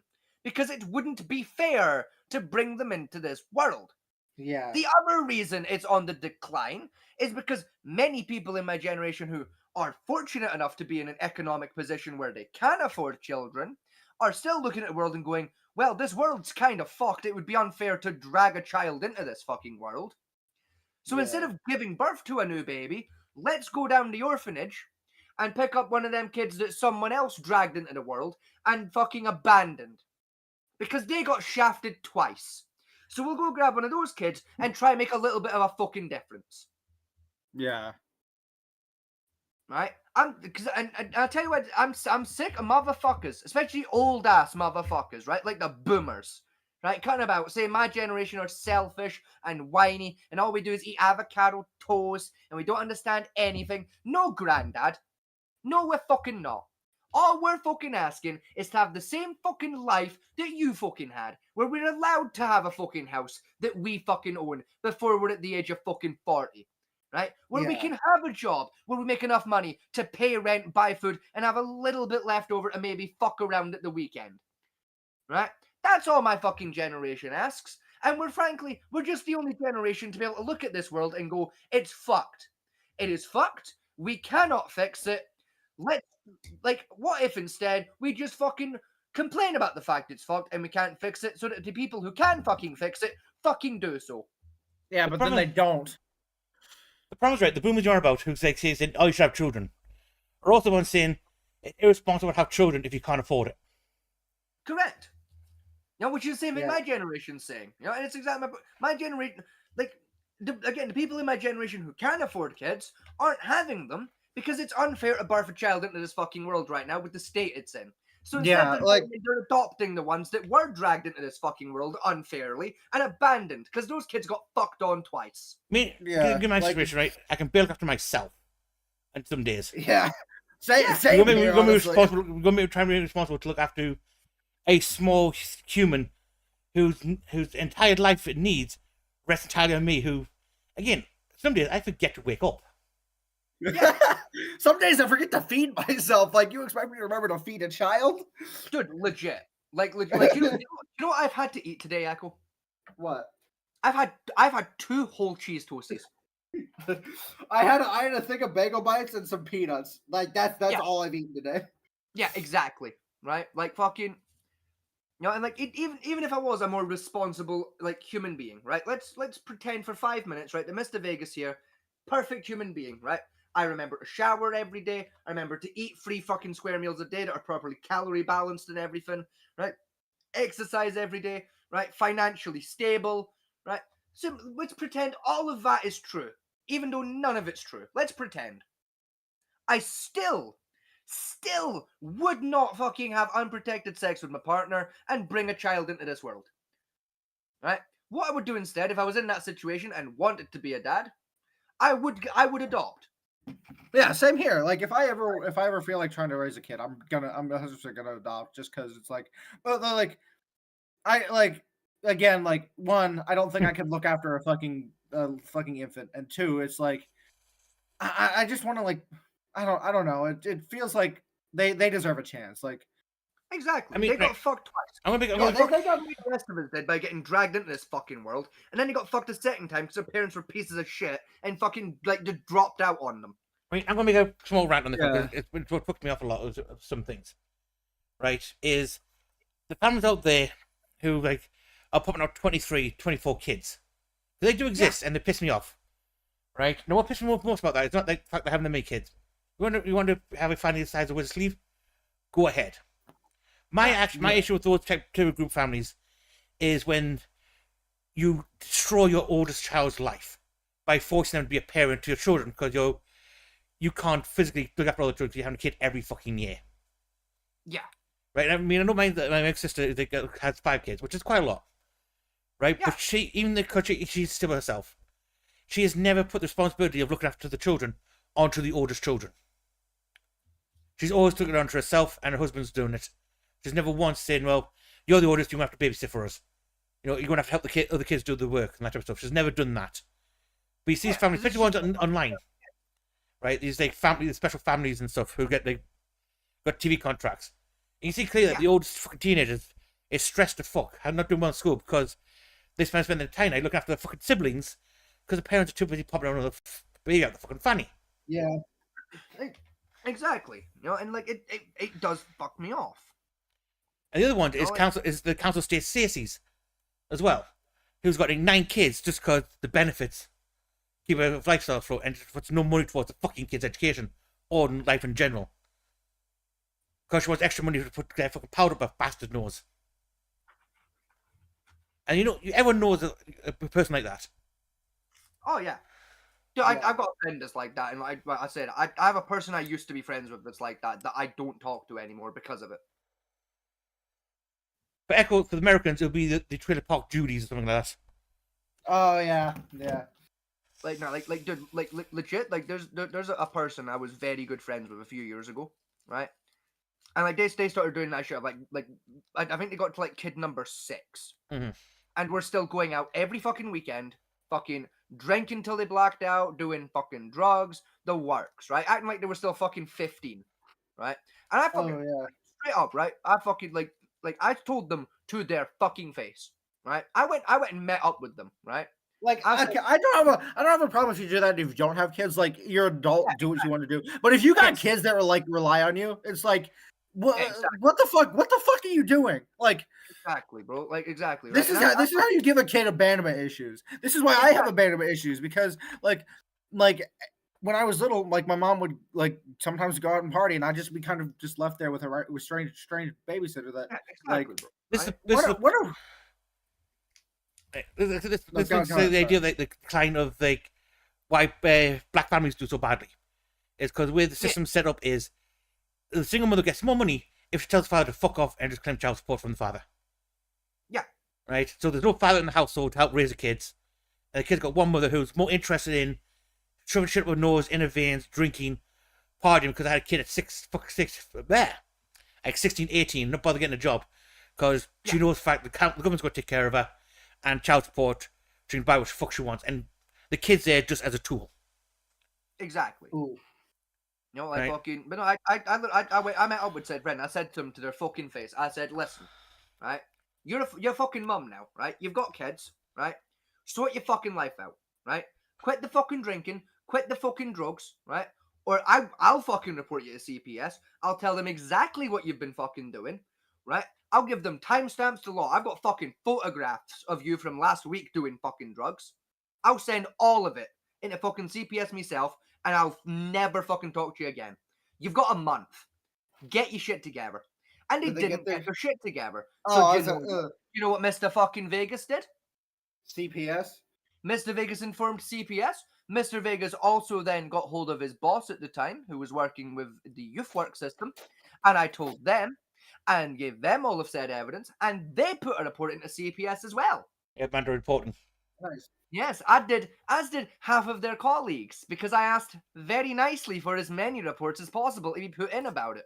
I then fucking blocked their ass on all social media, sent them a single text saying, hey, meet me like at this place, went and met them again, and told them to their fucking face yet again, hey, you were given your chance. I told you what you needed to fucking do and why you needed to fucking do it. And you didn't fucking listen to me. I told you what the consequences of that were going to fucking be. And you still ignored me. The consequences have fucking arrived. The CPS now has 14 fucking reports about your behavior with evidence. Enjoy that, bitch. I mean, it gets I then went the fuck home. the point the guy we were ranting about a lot, right? When he lost his kids, it's a case of like, the court told you what you had to do. You didn't do it. Yeah. And you keep saying, like, you know, the most important thing in the world to you, the apple of your eye. Mm. You spent the past month drunk. Yeah. You haven't been I don't know sober how. a year and a half. Don't know how, because he's got the same money, he's getting the same money than I am. And I can't do that. Yeah. I mean, this thing, I know exactly how he's doing that, but like, if I say what I think out loud live on stream, it could be used as evidence in a court case against me. Yeah. DM it to me because I'm curious. Hang on, now, in fact, better fucking no, I will just DM it to people. It's quick, it's easier actually. Yeah. I'll just put it in one of the bits in the server. No, because again, evidence. No, that's cute. No, that's the Q channel on the server, but no one touches. Yeah, but still. Fucking. But yeah, it's moving on. Power with the Storm stops the Burning Man Festival. I don't care.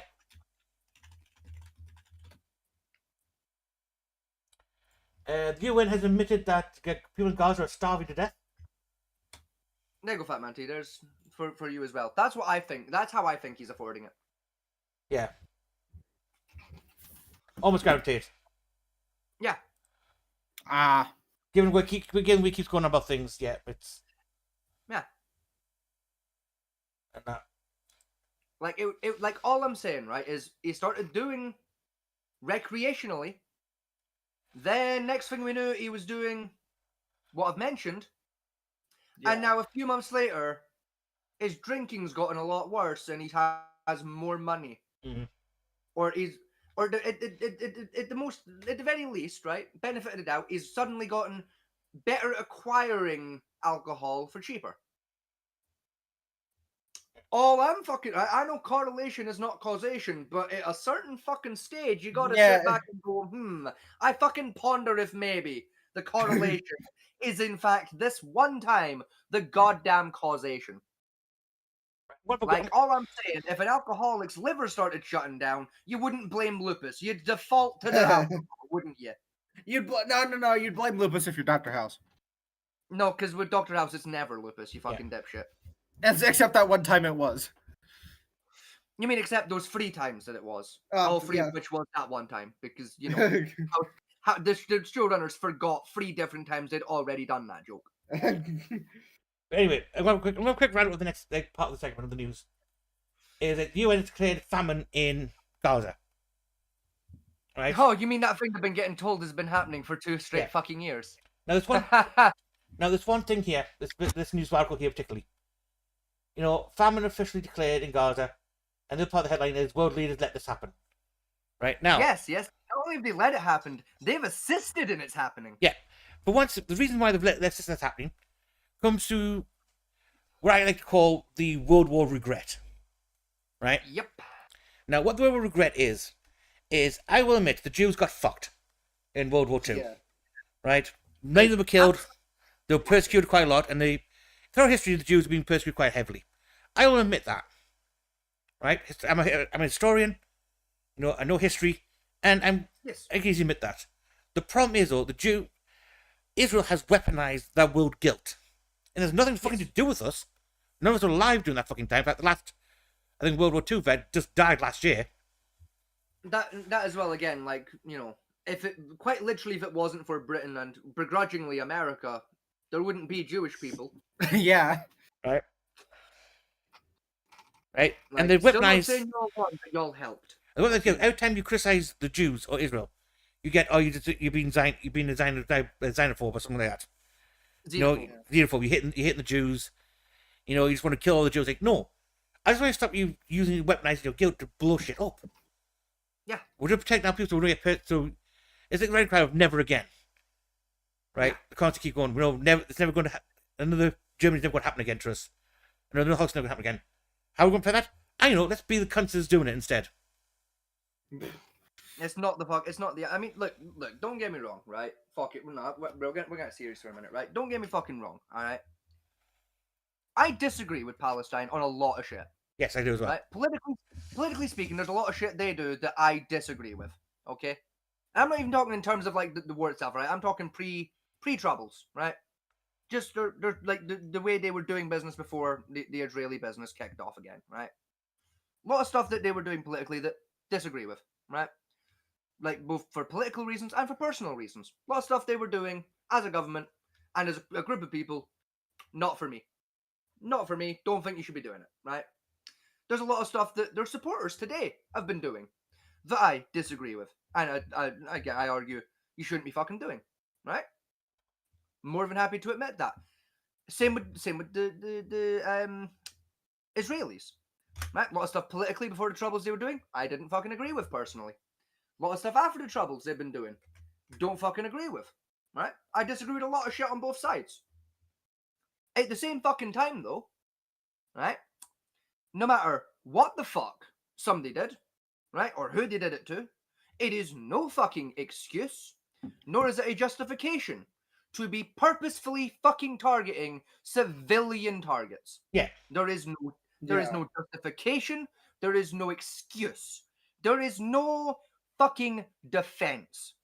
There never has been, there never fucking will be any defense, excuse, etc. for bombing hospitals, for firing on unarmed civilians, heading to aid stations you set up. There is zilch. Nothing. I will say the thing, right? Again, I'm not so naive as to believe in a legitimate war, civilians don't get killed. Right? Yeah, it's a consequence of war. Civilian casualties are bound to happen in any war. There's no. Yeah. I don't think there's ever been a war fought where civilian casualties haven't happened. So again, But when it's getting to the point that civilian casualties are outnumbering combatant casualties That by a significant ratio, that's when I start drawing fucking lines in the sand. like I said, when this conflict all kicked off, right? I remember I was talking to you about it, and I say I completely agree with the way Israel's handling it at the time of dealing with going a bit hard with it. Yep, civilian casualties are going to happen. That's an inevitable point of trying to deal with the terrorist group that's currently there at the moment. Yes. The problem is, though, that has now stretched beyond any reasonable expectation of a military conflict. Right? Again, you know, using aid stations as focus points to get kills in. Attacking hospitals. Yeah, even if it is a Hamas fucking terror tunnel underneath the damn hospital. Right? Yeah. You don't drop bombs on. What you do is send commandos into the tunnel and clear the fucker out. I mean, Gamer, even then, right? From the beginning, I've disagreed, right? Like I don't fucking care if the region is under the control of a fucking terrorist organization, right? I don't give a shit. It does not justify knowingly firing artillery and fucking rockets into civilian populated areas. Right? No. Right? You send the fucking troops in, you clear the area. You fight the combatants, you get the civilians out, right? You clear the area of fucking non-combatant targets, and then maybe, fucking maybe, artillery and rockets are acceptable. When you are Yeah. blocking the borders, forcing the civilians to stay there, and then, while knowing the civilians are in there, dropping fucking artillery on their fucking heads, no matter what the fuck you were targeting or what the fuck you were hit, you knowingly fired a fucking weapon of extreme devastation at civilians.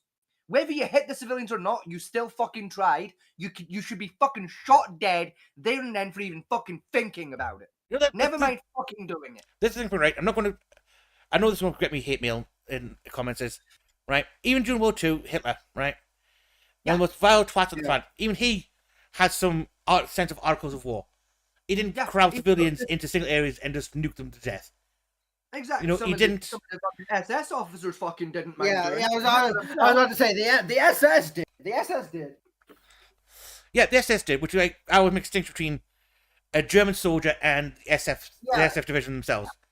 Right, between the Nazis and like the general German soldiers, because not every German soldier was a Nazi. A lot of again, a lot of people don't realize the distinction. Like, and a lot of people don't start talking about like the German soldiers during World War II, just your run-of-the-mill German soldiers. People think, oh, you're talking about Nazis. No, I'm talking about your average run-of-the-mill German soldier. The Nazis are like the SS dudes. Like those are the Nazis. And the reason for it is because, like, especially when it comes to history, people don't like it when like morals are grey. Yeah. People like it when morals are clear and cut, black and white. Good guy, bad guy. Yeah. People get really fucking uncomfortable when morality starts getting grey. Especially in things like horrific situations like World War II, right? They want to see it as, well, they were fighting for the Germans. The Germans were run by the Nazis, therefore they agreed with the Nazis. No, motherfucker. They didn't. Most of them didn't have a choice. Yeah. Right? World War II Germany, even before the war actually fully kicked off, right, and Hitler had just gone to power, mandatory fucking conscription service was enforced. If you were over the age of, I believe it was 16 at the start of the war, later into the war it dropped all the way down to fucking 14, I'd like to fucking mention, by the way. It's essentially 18. The Hitler Youth Program, which started just before the war did. Oh, I'm not counting the Hitler Youth Program, I'm counting actual infantry. There was a stage in World War II where the German military had a minimum forced conscription age of 14. Yeah, that was I think midway of the war when the D-Day invasion started. Yeah, right? See, you had 14-year-old children being sent to the front fucking lines, right? Do you really think a fucking 14-year-old was sat on the fucking front line of the fucking war, holding an MP40 going, oh, those fucking Jews, they're the fucking reason? No, motherfucker. He was sat there begging and wishing he didn't get his throat slit in his fucking sleep, hoping he gets to see his fucking mum again. That's what that fucking kid was thinking. Yeah, and most of the kids, again, wasn't a case of like, oh, no, the idea of the Aryan nation. It was a case of, right, if you don't fight the Americans will come in and going to shoot your mother. They're going to rape your sister. You know, they're going to murder an entire family. You've got to stop them at the border, make sure they don't harm your family. That's what they were fighting for. I think there was something like that touched on in Band of Brothers. If either like I do remember like two of the paratroopers kicked in a door and there was a kid there holding a rifle with like a Hitler Youth thing. The one of them gets really upset, like he storms past him, kicks in the next door, like finds the mother. It's like, do you love your son? Get him out of that goddamn uniform. I believe that it was something along those lines. I know the thing you're on about. It is Band of Brothers that you're talking about there. I knew it wasn't the Pacific because again, because Pacific. No, like, if anyone wants to really understand, right, when it comes to like the Western Front, like during World War II with Germany, right, watch the film Jojo Rabbit. Yeah. Unironically, watch the film. That will fucking send you. I know what you're talking. I think I've seen that movie, or at least bits of it. You've probably seen clips from it. It's a and I don't say this lightly about fucking historical films. And I'll even admit, Wait. like, with Jojo Rabbit, there's some historical inaccuracies to it. Hold on, But towards is the one end of there, the most- wasn't there like a German commander that shooed one of like the German boy away, like trying Yeah, to there's so he's not a German child, but there's a whole thing about that. But like, we don't have time, right? Like, okay, there are historical problems with that fucking movie, but it is still the best fucking way, right? To like sit down for like 2 hours and just consume a piece of media and fucking understand the distinction between a German at the time and a Nazi, yeah. right? Because it explains it to you from the perspective of like the main character, right, and like the secondary character. Because like spoilers for them, it's like 10 years old. You can all fuck off, but spoilers anyway, right? One of the secondary characters, who's an important fucking character, I would add to the entire story, is a German officer, right? A Yeah. German officer, right, who actively disagrees with the Nazi party and what they're doing. Yeah. But it's like still has to do his fucking job, and still has to follow orders from high command, and hates every fucking minute of it. I tell you what, there's a good quote, right, which comes from a video game, which is Metal Gear Solid 3, Snake Eater. It's towards the end we have to fight your big boss. And he's asking her, why did you do what you did? And again, I was ordered to do so. Because today's friend is tomorrow's enemy is today's friend. As a soldier, you're given orders, and all your job is to follow those orders or question the bigger picture. That is for the job of other people above your pay grade to look at that. Your job is to obey the order you're given. Your order is to kill me. Yeah. You know, and that's from what a soldier is. A soldier is not a person with their own thoughts and feelings of the matter. A soldier is a tool of a politician. Yes, you're a cog in the machine. Yeah. You know, your job as a soldier is to go there and to fight and die Kill, fight. Yeah, For- kill, fight, die. for what this politician wants to do. Right? Because people make the argument, oh, well, armies in the old days of the king would fight the king's whim. Yeah, they did.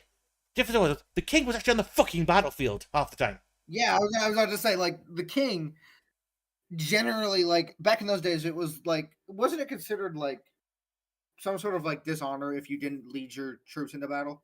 It was extreme cowardice to not lead your men into battle. Yeah. I mean, you can delegate that to your son. You got a son of a command age. But again, Yes. for like major, they're like for small conflict, but again, for major engagements, the king is expected to be on the battlefield and leading his troops. Something that really pisses me off, especially when I go back and look at like some of the ROEs set in like during like the War on Terror, right? It's Yeah. like the people making these ROEs did not see a day of combat. It's like if you're making these ROEs, if you are leading, if you are in charge of these troops, you should be out there like seeing what they see. Like you need to be seeing what they see too, because like so many troops had problems with these ROEs because they were getting people killed. It's like Oh yeah, and like I've gone back. I've read a like fucking what is it I don't if either of you have read the book The Long Road Home. yes. I've not personally read said book, no. But A lot of Americans were like killed or like life-changingly wounded because at this point in the war Army High Command had said, fuck it, Bradleys and tanks are going home. Like most of the Bradleys and tanks are going home. So like the and even the Humvees weren't that like the Humvees that had been sent in like were having to be up armored by the guys there. Like they were taking like scrap metal and welded it on because again like because but so on and so forth. A lot of people died because the army didn't have the armor like to like protect the troops. Oh yeah, I've read stories, and even like from the British point of view, right? Because one of the ones that comes to mind a lot now is the new tactical armor for Operation Afghanistan, right? oh god, that fucking shit. That's pretty shit, right? That was issued to every soldier. Oh, I They- was having they- such a good. The military went to the SES and handed them the armor set, and the SES looked and goes, "I am not wearing that shit. It has to be in order to give it." And no, they threw it away. Put the money together, walked out the base down to the local army supply store, brought the body armor from there and brought it back and used that for the entire engagement of Afghanistan. Because the armor they were issued was so, had fucking silver reflective buttons all over the goddamn thing. In the fucking desert. Yep. In the middle of the fucking... Another one is, which is, again, another SES tradition, is the highest commanding officer rank is sergeant. No one's above sergeant. They do get officers in, like captain in, and again, in the SS tradition, that no one obeys their captain's orders. Correct. They don't get saluted. They don't get talked to with respect. Because, like they say, I work for a living, he doesn't. Yes. Yeah, and like a lot, I know like this rarely happens now, but like bad leadership was why a lot of officers were killed by their own troops in Vietnam. It's like, fuck you, you don't have our best interests in mind. Have a grenade in your sleep. Again, it's like, and with those instances, I can completely understand that. It's like if I've got a can't commanding officer, like. And like two of my buddies died because of his like bad leadership. Yeah, I'm probably gonna like chuck a grenade into his tent while he's sleeping. Oh fuck that! I'm just gonna slit his throat in his sleep and blame it on the VC. Yeah. Now a lot of this with the officer's idea of getting Sandsworth killed comes what's called the gentlemanly age of gentlemanly warfare, the age of muskets and from the 17th century and all that type of stuff, where they say a nobleman could just buy his commission and they use troops as chess pieces. That tradition is still carried on into the armed forces to this day, even throughout the entire American Civil War.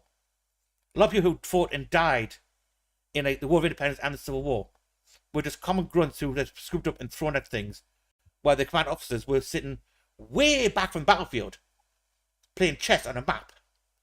Yeah. Yeah. And you want to get an idea of the idea of Gentleman Wolf, how bad it was. There's a TV show called Sharp, which gives you a very idea of how the Napoleonic Wars went. Oh god, Sharp is such a good fucking show, dude. Holy shit. Yeah.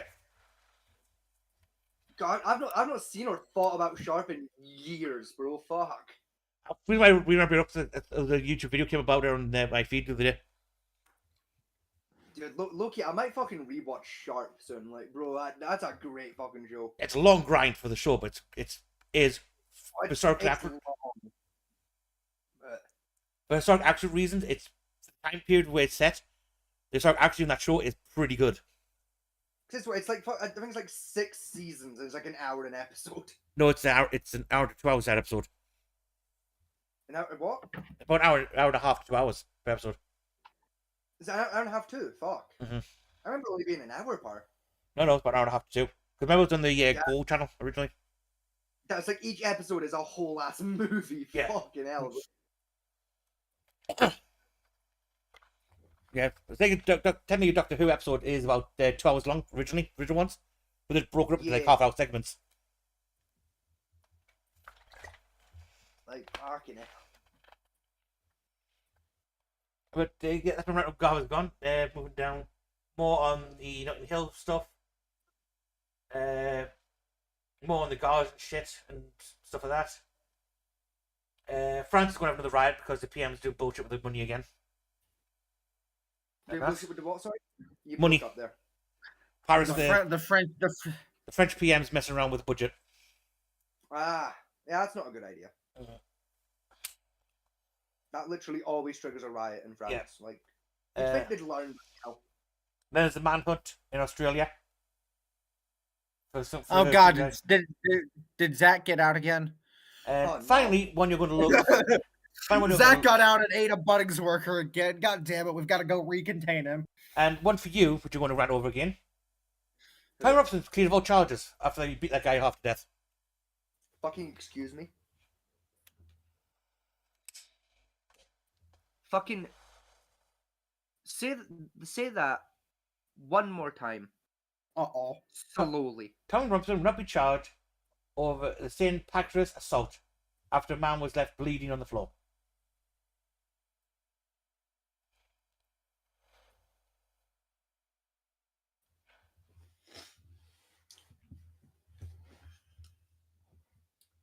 You mean the police officer that almost beat a man to death?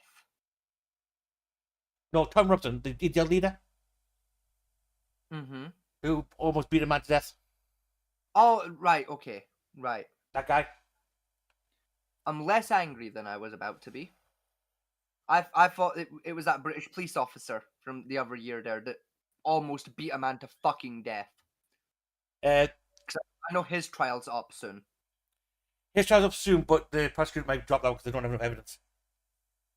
What do you mean it's not, bro? They literally have him live on fucking camera doing it. They have him in 4K ray traced footage. What the fuck do you mean there's not enough evidence? You and the prosecutor can shut up. Yes, yous do. Get him fucking done. I'm not saying that. I've seen the footage. I'll prosecute that. But the CPS is looking at it, not me. Still, fucking. You brought the information to my attention. It's your fault. Fucking. Ooh, wee. We're not in fucking Kansas anymore, Dorothy. I think I'm gonna go buy me a fucking. I can't finish that joke without it being considered a fucking a call to action. Yeah, but last two news stories we have is more about the weather than about Palestine action, whether it should really be prosecuted as a terrorist group. Yes, they fucking should. They fucked with a military base. Yes, they fucking should. Fuck them. Fucking. And that is the news.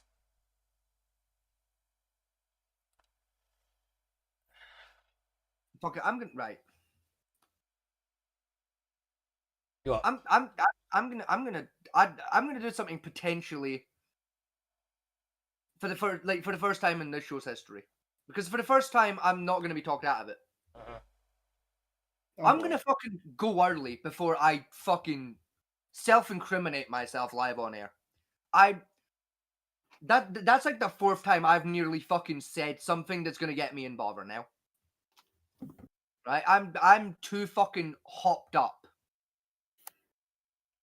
to be live on fucking air. Like I'm gonna end up fucking saying something fucking silly and get myself in bother. So I'm gonna fucking go. You guys can handle it from here. Oh, like and we're moving on from the news. It's been a day for news. I think we're going to move actually the title of the show was going to be. We're not doing now. Nah, even now, I can feel it in my fucking bones. Someone's gonna say something that vaguely relates to something I've been mad about for a while, and I'm gonna go off on something. Oh. And I'm gonna fucking say something stupid again, and it's honest. It's better for the show if I fuck off right now, because like there's a chance I'm gonna say something that'll get us fucking like taken off the air. Like if I stick around. Like I'm fucking hot. Like it's taken everything I have in me like to hold back. Like you guys have seen me fucking angry. You saw me at my angriest earlier in this episode. Yeah, I heard your accent like come out. I heard I heard that accent came out. I was like, oh boy, he's fucking pissed. And that was me still trying to like fucking fight back the accent a little bit, and like it just wasn't fucking working because I had to put like everything else towards not saying fuck shit. Like I'm too fucking. It's been one of them days for fucking news, apparently, apparently me in particular can go fuck myself. So, like, I'm gonna leave it in your capable hands because I trust you, gentlemen. No, I said we had the show there because I'm going for 2 hours and I'm just tired myself. I need food. This thing, when we first started, I was fucking exhausted. I've become not tired. Like, sheer anger and spite have woke me the fuck up right now. Like, I'm rearing to go. Like so no, it is right. For the past month, the news has been very bland. We haven't had much to talk about it. Oh yeah, I was like the same thing. Like a few topics maybe, but no, the news has hit hard tonight. Like, bro, let me really explain how fucking mad I am right now. I'm like one fucking big outburst away from going out and just finding someone and starting a fucking fight. Oh. Like I'm fucking mad. Like I would not be against putting my hand through a fucking like a plank of wood or something. Like I'm fucking raging. Like it ain't even fucking funny how fucking mad I am right now, bro. Like I ain't been this mad since I was about fucking 19. Like I ain't been angry like this in years. I think the news has been particularly fucky today. Yeah. Like- Like then again, the news is always just kind of fucked. Well, no, let's say we've been going through the news. And, like, the news has been very bland and very basic. Like, not much change in the news. Just be good and old stories. A lot of the time. Yeah. But the news today, it's like going through that we have today, has put a lot of shit up that would generally. We've held back on a lot of time. We try to hold back on some of our more opinion stuff and we'll go for facts we can get our hands on rather than our opinions, but nah.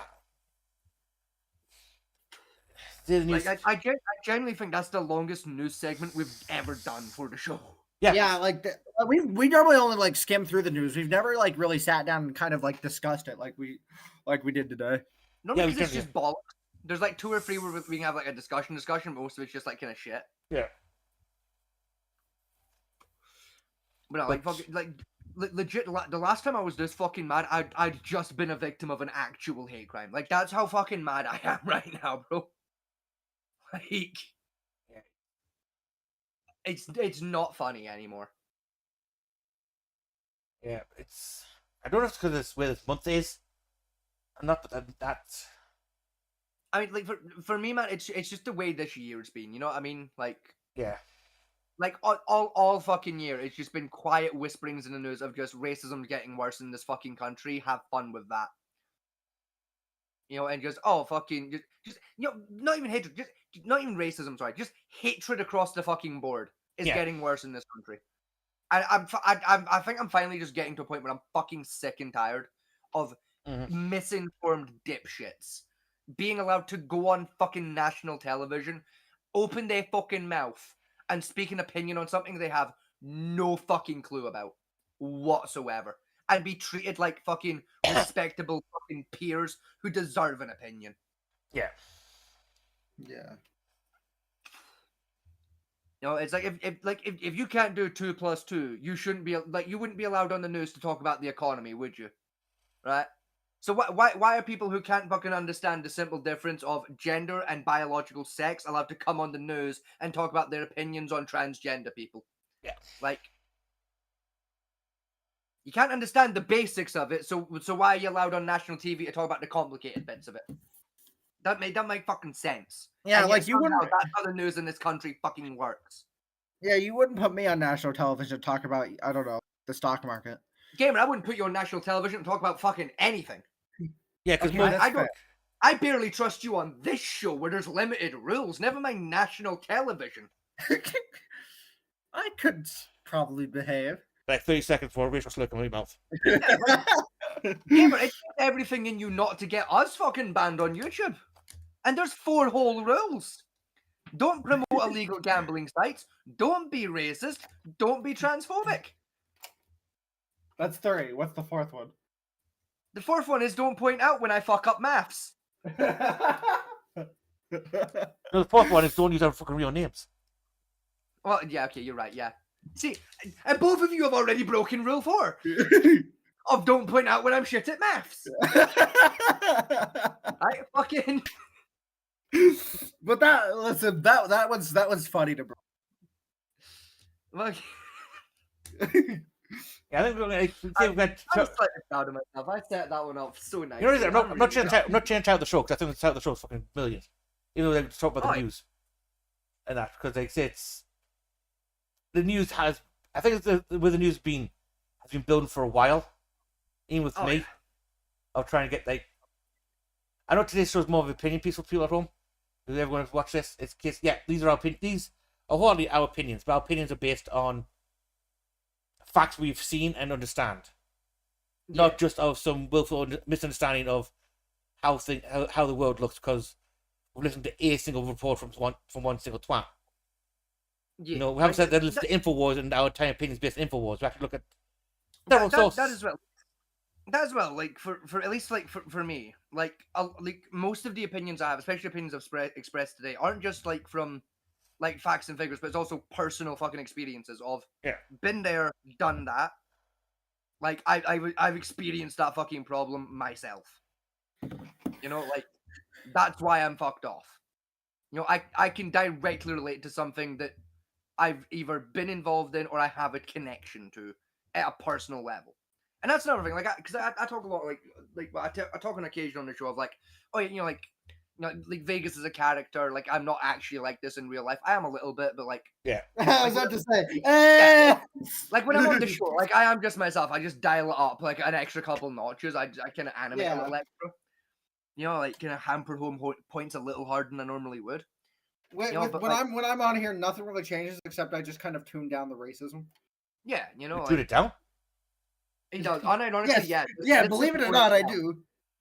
But like legit, there's nothing I've said on this episode that's a Vegas opinion. All of them are a real world me fucking thought, feeling, and opinion today. Yeah. Like even like the emotions that have been expressed, right? Like this episode hasn't been me being like level 9 angry, dial up to level. No, I'm legitimately level 11 angry. Like I am like the last time I was this fucking mad, I had just been the victim of an unironic hate crime in my fucking workplace. Actually, I am curious about that. Can I get some lore on that, or I'll give you a quick rundown, right? A very brief one, because we don't have time to get into the exact details. But I'd had a disagreement at work with a coworker, and we'd had said disagreement in front of someone that shouldn't have been forced to witness that disagreement. So I politely, right, later in the day, tackled them, right, very politely, and I was like, look, I would have appreciated it if you'd have waited when it came to like that disagreement until that person wasn't within. Wait, was this back when you were doing youth work and it happened in front of a kid? No, it was. I was working at a restaurant at the time. It happened in front of a customer? No, it happened in front of a delivery driver that was like. Oh, that poor delivery driver. Yeah, like he wasn't like a company employee. He was like basically he was a contractor for a delivery company that was delivering supplies to the kitchen. Anyway, so I basically said to him, like, I would have appreciated if you'd waited till that person wasn't, there to witness it, because he doesn't need that. This sparked them to basically go on a verbal tirade at me, during which they unironically said, and I quote, speak to me like that again and I will fucking annihilate you, and then made the distinct mistake of calling me a, and I quote, fucking retard. For context, half of this, in fact, no, two-thirds of the staff, right? Because there was 3 people working that day. 2 out of 3 people in the building that day were on the spectrum. I was about to say you are a retard. How is that a hate crime? And then you added that little bit. Oh. Yeah, it's because like she didn't mean it in like the fun. She meant it in the slur way. Yeah. Right.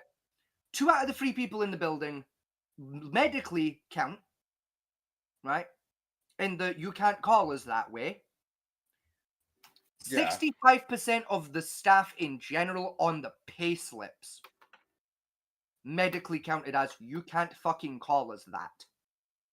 She was not one of them. She didn't have the pass. She didn't have the pass, no. So I found myself in a position where I had 2 options. Option 1, go to jail for killing a woman. Because I was fucking ready to do something about that.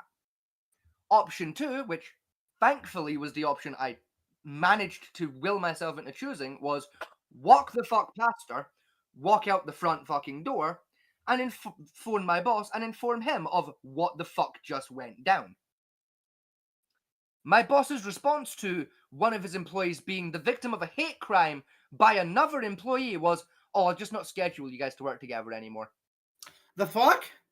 I proceeded to inform my boss that his options were, and I'm not hyperbolizing, his options were you fire her or I quit and phone the police. Pick one. He said, I'll talk to her and she'll probably get fired. 2 weeks later, we were on a shift together again, and I walked out of that shift too. Did you call the police?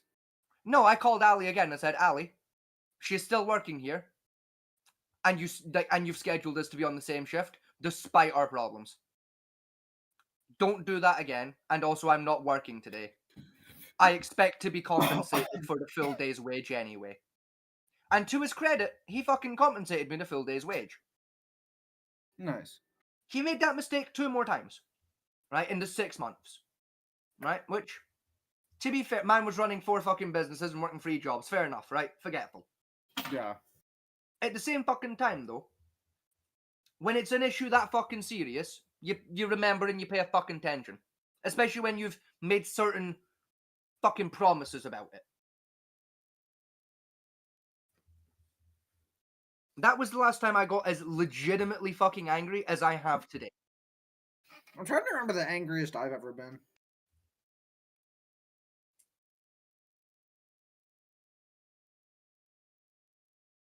That one quick. But anyway, the end of the show there has been like we're going for 2.5 hours. Alright. And the stuff to get done. I'm going to go bed early to get the housework done tomorrow, I think. Yeah, because we do need a tidy. The living room is like 95% sawdust. Sawdust, metal, and random tools everywhere. No, in fairness, the metal shrapnel was inside of my arms, actually, to be fair. Oh shit, need to put the bin out. Yes, we do.